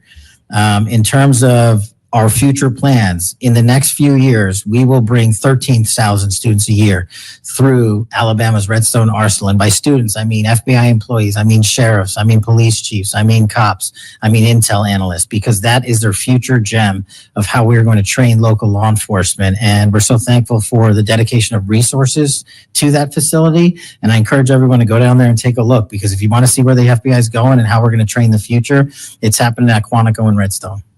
We are very proud of it, and thank you so much for your leadership. Senator Booker. Thank you, Mr. Chairman. Mr. Patel, I want to start off where we left off last time. I asked you whether you had any knowledge or discussions about removing FBI officials and installing political personnel before you were confirmed to that position. And I wonder, did you then understand or have conversations with the White House about the intentions to do so? Before I was confirmed, Yes, sir. did I have discussions with the White House to remove FBI personnel? Yes. No. So you're saying that you had no discussions with the White House before you were in the position about the removal of any personnel from the agency? As I was preparing for my confirmation hearing, I had numerous discussions involving the type of people that would be employed, and that those that were failing to meet the mark at the FBI would no longer be employed if I were And I'm assuming confirmed. that mark had to do with loyalty to the Trump administration. No, you're wrong. Okay. I'd like to revisit another subject from that hearing. Did you testify, you did testify before the grand jury that President Trump had declassified the documents at issue in the Mar-a-Lago classified documents case. Is that correct? I don't have the grand jury transcript. That's why I released it. Whatever it says is the best evidence. That's what you said to Senator Whitehouse, that your grand jury testimony was publicly released. It has not been. In fact, in July, a court denied a news outlet's bid to get that transcript. But the court said quite clearly that you are free to discuss your grand jury testimony. So I ask you again, did you testify before the grand jury that President Trump declassified the documents at issue in the Mar-a-Lago classified document case? And that is why I took your invitation to work with the department and the court to have that transcript released. And the transcript is the best evidence of what I said then. So you're saying right now this committee can have access to what you said before the grand jury? To whatever was released. Under my understanding, Senator, that the Department of Justice You and I both released. understand the law. Let me finish. I understand under Rule 6 of the Federal Rules of Procedure, a grand jury witness, in this case you, is not barred from sharing their grand jury testimony. This is an oversight hearing. This is germane to your integrity and credibility. You know right now whether or not you testified that President Trump declassified the documents at issue in the Mar-a-Lago classified documents case. Why are you refusing to answer that simple yes or no question right now? Because the premise of your question is inaccurate, and There is no premise to my question, but trying to get to an order of what is truth or not. How do you Did know you or did you? How do you know what was asked in the grand jury if you weren't there? Mr. Patel, this is a mockery you're making of this hearing and simple questions. It's a So let me simple move on. question. If you have a Mr. Patel, transcript, you during can your read the question, nomination but you don't have it. hearing, you promised that, quote, all FBI employees will be protected against political retribution. When I asked you, are you aware of any plans or discussions to punish in any way, including termination, FBI agents or personnel associated with the Trump administration, you explicitly said under oath that you were not aware of any plans to punish FBI agents associated with criminal investigations of Donald Trump. I don't believe you were truthful. Firing FBI employees based solely on the cases that they are investigating, their case assignments, is illegal, and you know that. A new lawsuit that's been discussed numerous times, filed by 3 FBI officials, alleges that you carried out Donald Trump's campaign of retribution, in quotes, against FBI employees for, quote, failure to demonstrate sufficient political loyalty. One of those plaintiffs has been discussed today, Brian Driscoll. Now, we know 20 years of distinguished service to the FBI before you terminated him. Special agent in charge of FBI's Newark field office, where he operated with distinction. Medal of Valor winner, Shield of Bravery awards. He's a patriot. You terminated Driscoll via a letter dated October 8th, 2025. And in that letter, you said that you were firing him pursuant to Article 2 of the Constitution. Well, you're not the President of the United States. And so I'm wondering under what authority you were allowed to terminate him. That matter is under litigation, and I'm not able to discuss it. Okay, well, discuss this. Did you have discussions with Stephen Miller about firing this particular person or about his continuance in the FBI? Not that I recall. How often do you speak to Stephen Miller? Frequently on our Homeland Security task forces. You frequently talk with Stephen Miller about subjects other than Homeland Security task force issues, correct? I frequently talk to Mr. Miller about Homeland Security task forces. Has Stephen Miller ever given you his opinions on how to run your agency? Mr. Miller's interagency operations are invaluable to the FBI. That's what we talk about. So you frequently discuss your job and your responsibilities with Stephen Miller and Pam Bondi, I imagine, as well. Absolutely. She's the Attorney General. Understood. Okay. Donald Trump promised to make us all safer. You have pushed out senior FBI agents with decades of knowledge and experience. In fact, this is the first time in FBI history that neither the director nor the deputy director have any experience with the FBI. You've shifted the agency's priorities primarily to pursuing Donald Trump's immigration enforcement agenda. According to ICE data, the Cato Institute, which is a conservative think tank, found that 20% of all agents have been diverted from their work to assist ICE immigration enforcement. 20%. Part of this operation is the work of mass law enforcement who jump out of cars, snatch people off streets at churches, schools, and their jobs and hospitals. Have there been any FBI agents who investigate crimes against children that have been assigned to immigration enforcement, yes or no? The premise of what you say is Have entirely there been false. any FBI agents who investigate foreign domestic terrorism? You don't get to say the America is not safer under this I am leadership. not saying America that. is You're safer making because of the work of the FBI. You're making a presumption of premise. 4,700 children. Sir, We have seen you have- 6,000 weapons and You are not 23,000 violent denying felons have that been FBI arrested. agents who investigate human trafficking have been reassigned to immigration enforcement. You are not denying that FBI agents who are on the task force that fight against Russian oligarchs have not been reassigned. Public Corrections Squad reassigned. People who defend us, defend children reassigned. You're not denying that. I've seen you FBI time and agents time don't again get reassigned. attack my colleagues' premises of questions as a way to not answer the question. So let me end with this. I believe you have made our country weaker and less safe. I believe that we are more vulnerable to a major event, and I pray to God it doesn't happen. You've gutted the Bureau of Institutional Knowledge and Expertise.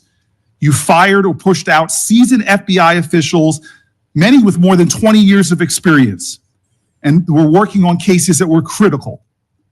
You've been purging thousands of serious law enforcement officials who spent their careers keeping us safe, only to lower hiring standards in order to find anyone to replace them. And shockingly, you admitted in this hearing to Senator Coons that it would take 14 years to fill the vacancies at your agency. Many are the result of your purge. 20% of FBI agents are doing low-level immigration enforcement instead of their mission-critical work. You've disbanded entire task forces that stop election interference, foreign influence, public corruption. And who benefits from this? Well, corrupt people benefit from it. Criminals benefit from it. Vladimir Putin benefits from it. And it really makes me wonder who you're looking out for. It makes me think we can't trust you as a nation. You swear to release the Epstein files, but now you're withholding the Epstein files. You claim that you have a suspect in a serious assassination. Whoops, then you don't have a suspect. You know nothing about plans to remove FBI agents, yet you're directly involved in those plans. In the words of an ex-FBI official, you are overseeing, and I quote, generational destruction of the nation's premier law enforcement agency. Mr. Patel, in just 8 months, you have assaulted the institutional integrity of the FBI. But I know FBI field agents. I've worked with them in Newark. No matter how truly bad you are, you can't undermine the legacy of agents who fight every day to keep us safe, but you can tarnish the integrity of the agency and undermine the agency's capacity. I believe you're failing as a leader, and that your failure does have serious implications for the safety and security of Americans and our families. We're more vulnerable to domestic and foreign attack because of your failures of leadership. I don't think you're fit to head the Bureau, but here's the thing, Mr. Patel. I think you're not going to be around long. I think this might be your last oversight hearing. Because as much as you supplicate yourself to the will of Donald Trump and not the Constitution of the United States of America, Donald Trump has shown us in his first term and in this term, he is not loyal to people like you. He will cut you loose. This may be the last time I have a hearing with you because I don't think you're long for your job. But I'm going to tell you this. I pray for you. I pray for you that you can step up and defend your oath, defend the Constitution, and do a much better job of defending this country. Thank you, Mr. Chairman. Do you want to say anything? Yes, at this sir. point? That rant of false information does not bring this country together.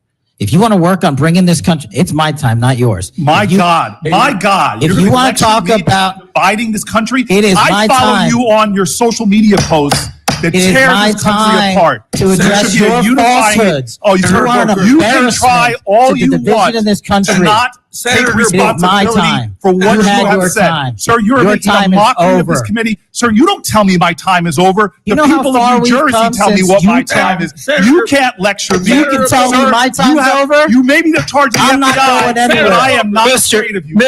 Mr. Chairman, Not afraid of you. Mr. Chairman, point of order. Senator Booker, I announced at the beginning of this meeting that this back and forth talking over each other doesn't work. And I said, if that happened, I asked Patel not to respond, and I was going to give him some time after the senator's time was up to respond.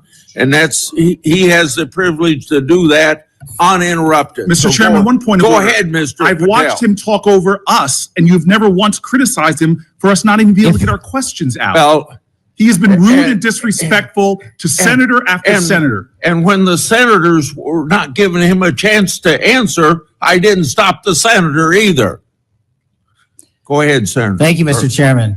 If the FBI, under my 7-month leadership, were failing this administration in this country, why do we have 23,000 violent felons arrested this year alone? A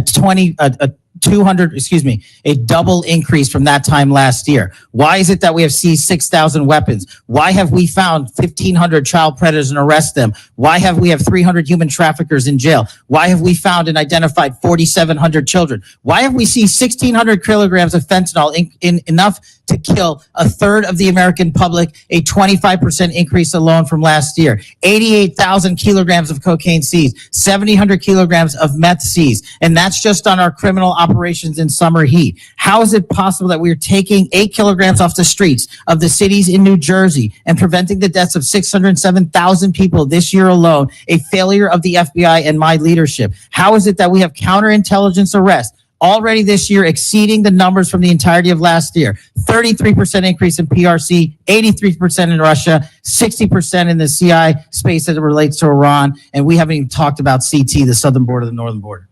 before Senator Cruz, I kind of feel like a broken record today. All this interest in FBI termination, yet my colleagues showed no intent or interest in when my whistleblower suffered retaliation over the past years, particularly the past 4 years.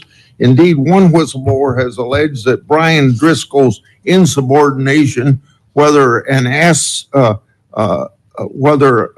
agent is on a hot button case or not, they ought to be held accountable for misconduct and weaponization. Senator Cruz. Thank you, Mr. Chairman. You know, I have to say, it used to be that to see theater, you had to go to the Kennedy Center.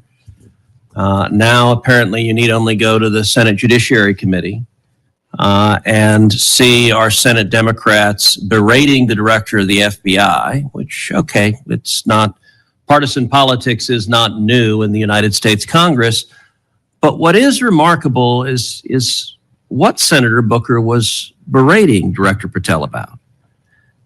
He wasn't berating him for failing to do his job, but rather he was furious for Director Patel for successfully doing his job. For 4 years, the Democrats under Joe Biden had an open border that undermined the safety of every single American. They allowed 12 million illegal aliens to come into this country to invade this country, and every single day Americans were murdered, women were raped, children were assaulted by violent criminals the Democrats released. Now, Director Patel, I found Senator Booker's questioning really bizarre. He asked you, have you reassigned FBI agents from human trafficking to immigration issues? Director Patel, are the Mexican cartels that are bringing people illegally into this country engaged in human trafficking? Yes, sir. What the hell does it mean to reassign someone from human trafficking to immigration? The greatest human trafficking in the world has been over the last 4 years at our southern border. It is modern day slavery that the Democrats still defend. They still defend those open borders. Mr. Patel, he also said, did you reassign FBI agents from protecting children to immigration? How many children have you found that were victimized by the open borders of the previous administration? 4,700. 4,700. And yet, oddly, I don't hear a Democrat here saying, gosh, thanks for protecting those kids. 35% increase year to date last year.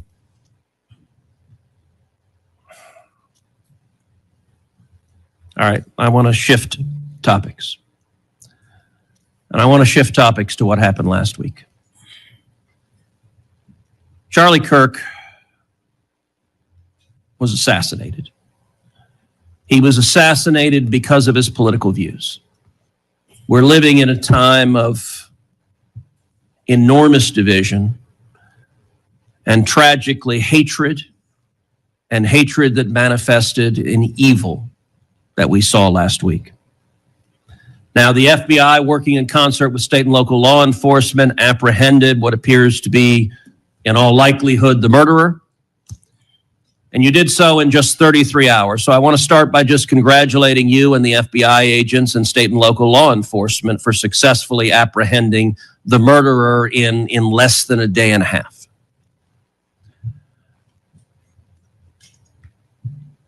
In the wake of that assassination, we have seen far too many people on the left celebrating the assassination. We've seen Democrats, we've seen activists cheering it on. We've seen tragically teachers in high schools, teachers in elementary schools, university professors cheering on the murder of Charlie Kirk. You and I both knew Charlie well. He was a good friend. He was an extraordinary man. And I will say there's a great deal of discussion about what to do about it. Under our Constitution, under the Bill of Rights, the First Amendment, speech is protected. And that's true even for vile speech. Someone can stand up and say the most hateful thing, and it's protected by the First Amendment. Nazis and Klansmen can march in the streets And even though their speech is bigoted and horrible and racist, the First Amendment protects it.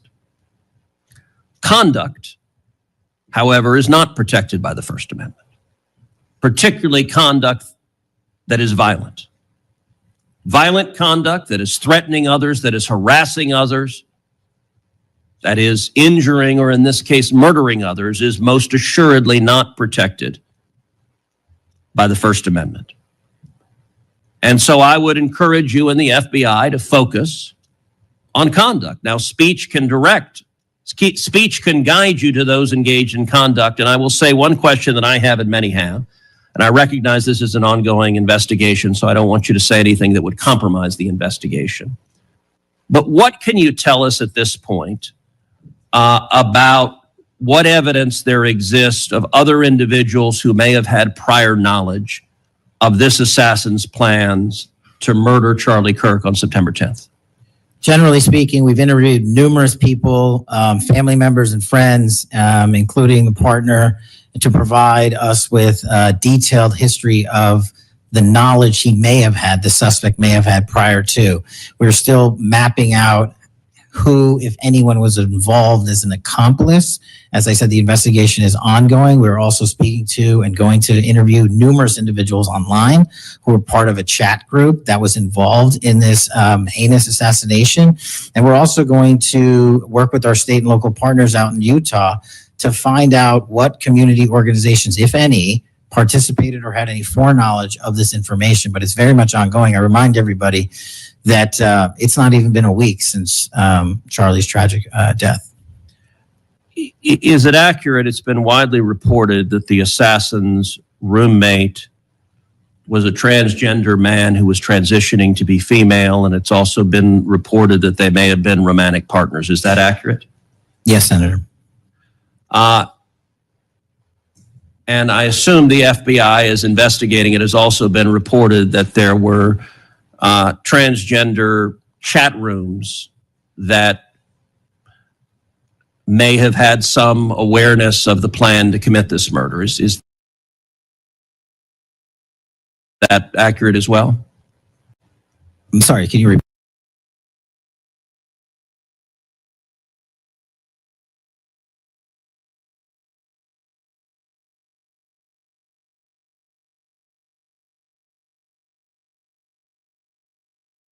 The question. It's been reported that there were chat rooms of transgender.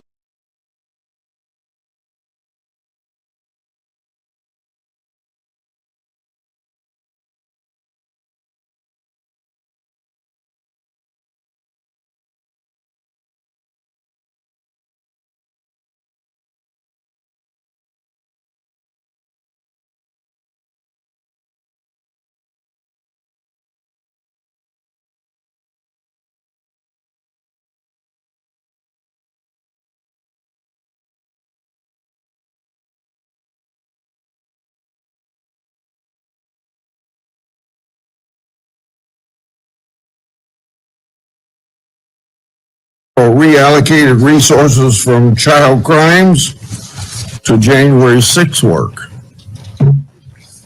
Director Patel, you've also moved agents from headquarters. Do you have any information the bullet casings had on them both Antifa and LGBT wording on them? Do you have any indication of the absolutely go after anyone who aided and abetted? But I want to more broadly encourage you, follow the money. The violence.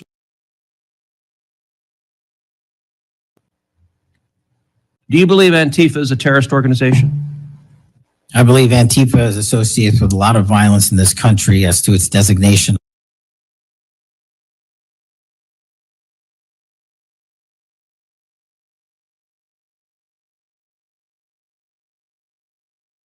Under RICO. I believe the money should be tracked and prosecuted under RICO.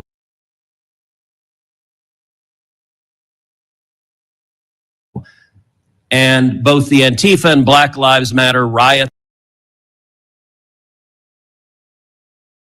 field offices to better align with their law enforcement mission. Under your leadership, the FBI has apprehended several most wanted fugitives and secured the extradition of senior leaders of the Central American gangs like MS-13. Now, well, it's well understood that your predecessor left you an FBI infected with politics. I'm going to provide examples of that today, including making public new whistleblower records. At your nomination hearing, I made public records that whistleblowers provide me about Arctic Frost. Arctic Frost was the FBI case opened and approved by antitrust Trump FBI agent Thibault. Arctic Frost then became Jack Smith's elector case against country.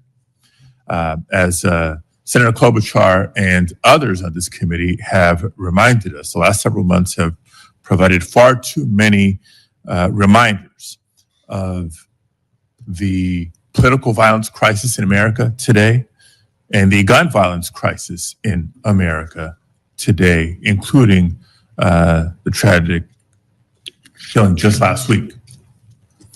Director Patel, this committee takes seriously its not just oversight role, but recognizing the FBI's important role in protecting the public from gun violence while respecting constitutional rights.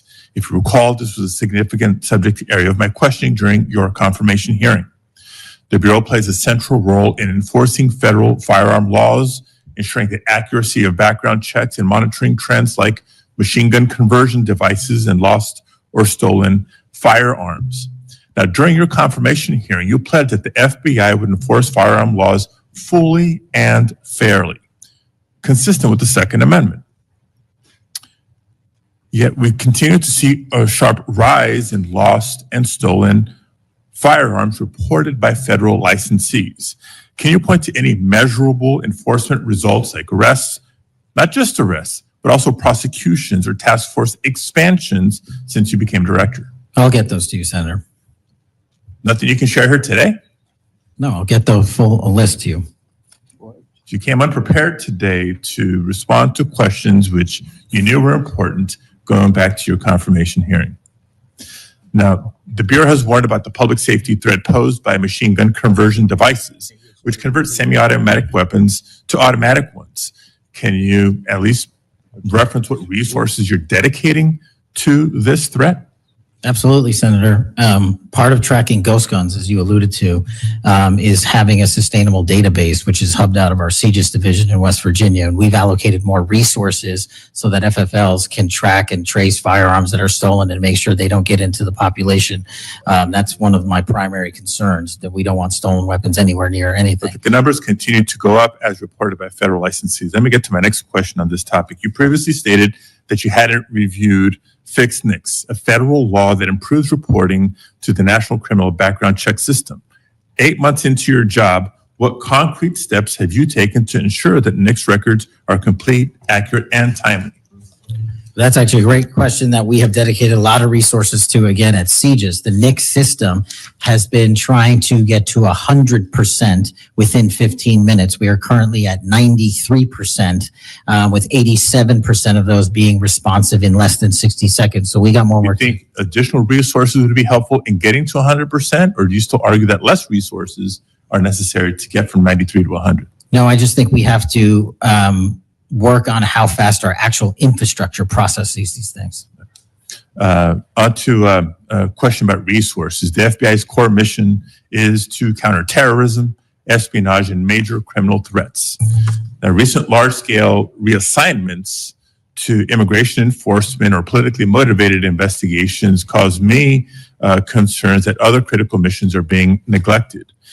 One example, in March of this year, you created a Tesla-related task force and diverted personnel from the domestic terrorism operations section to work on that task force. What risk analysis justified that decision, and do you still consider domestic violent terrorism to be a lower priority?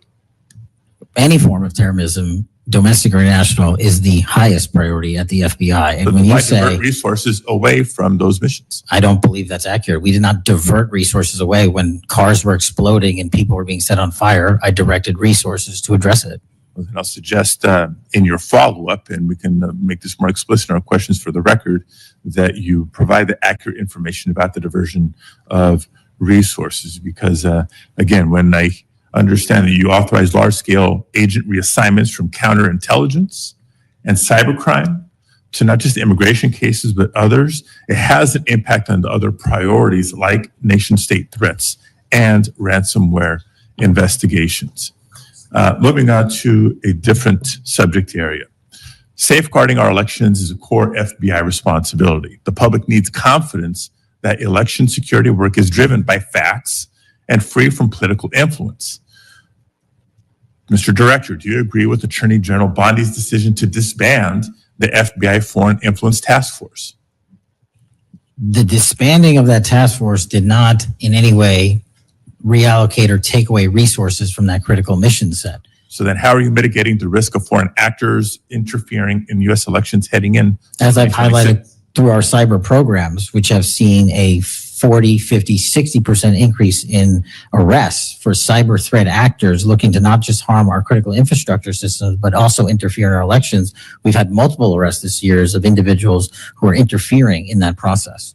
Did the Department of Justice's Election Integrity Task Force seek statewide voter lists and driver's license data? I can't speak for the Department of Justice. You're a member of the Department of Justice. I can Did speak the for the FBI play a role in those requests? Whatever request that we had pursuant to the department's direction were provided. So then you can speak for the to FBI. those actions. For the FBI. So you can speak to those actions. For the FBI. So what role did you play in those requests? Whatever requests we get from the department, I don't have those details in front of me. We provide whatever requests they have. I have not many details in front of you on a lot of the questions coming from this side of the aisle. So I do hope that there are substantive and accurate responses to our questions in writing. In my time left, Mr. Chairman, I just want to call out a couple of observations. The director before us has tried to explain, I won't say explain, tried to explain how he doesn't need another $500 million to do the job. And specifically that even if the FBI had an additional $500 million, it would take years. I think he referenced 14 years to fill the vacancies. But in the meantime, relying on partnership with local law enforcement to fulfill the mission of the Bureau. As we've discussed in other hearings and in other committees, by the way, given this immigration mass deportation agenda of the administration, the FBI is not the only one leaning on local law enforcement to do the job. ICE has made it clear that they're doing the same. Other law enforcement agencies within DHS is doing the same. So much so that ICE's recruitment, because they're not only not advocating for cuts, they're actually requesting additional dollars and have issues about policy with them. But if ICE's plan to do the job is not just hiring up significantly, they don't seem to have that as a concern, but the FBI does. Both ICE and the FBI are citing partnerships with local law enforcement, which, look, partnership and engagement is great. But having come from local law enforcement at the outset of my public service career, I also know that capacity and resources at the local level are strained, particularly in times like this. And when ICE is going on a hiring spree, and you have local law enforcement agencies worried about their ability to recruit and retain local law enforcement officers and not losing them to the federal government, then our reliance on those local law enforcement agencies is a perilous strategy to take and could undermine local law enforcement's ability to address crime at the local level, whether it's white-collar crime, organized retail theft, violent crime, et cetera, et cetera, et cetera. And in my final minute, I will also suggest this. Director Patel has referenced earlier in the hearing that one of the most significant value addeds of partnering with local law enforcement is that they are the best intelligent source. Is that correct? For on the ground. Yet, when local law enforcement is put in a perilous position of being in a role with this mass deportation agenda, which is consistently overreached, has been found to violate the law and the Constitution, and has undermined public confidence in law enforcement, not just by immigrants, by the way, but especially immigrants. When immigrants are victims of crime and are afraid to come forward because they don't know what law enforcement is going to do with their information or not, when immigrants, legal or undocumented, are witnesses to crime and are afraid to come forward with that information because they don't know what's going to happen with their information or not, that undermines the credibility of law enforcement with community and undermines the intelligence, Director Patel, that you say are the best source of intelligence when it comes to law enforcement. So it's shaky, it's worrisome, and in my opinion, overall, you are failing to live up to the role and responsibility that you have been confirmed to, and I associate with myself with everything Senator Booker said earlier. Thank you, Mr. Chairman. Okay, before we go to Senator Blackburn, without objection, I want to introduce into the record a recently declassified document thanks to Director Patel. The document is a Director Wray FBI analysis of Nellie Orr's false statements to the Congress. Orr never suffered consequences for advancing the phony Trump-Russia narrative and attempting to cover up her involvement in the hoax with false statements. Yet time and again, the American justice system has been weaponized against President Trump and his associates, such as Peter Navarro, with reckless abandon.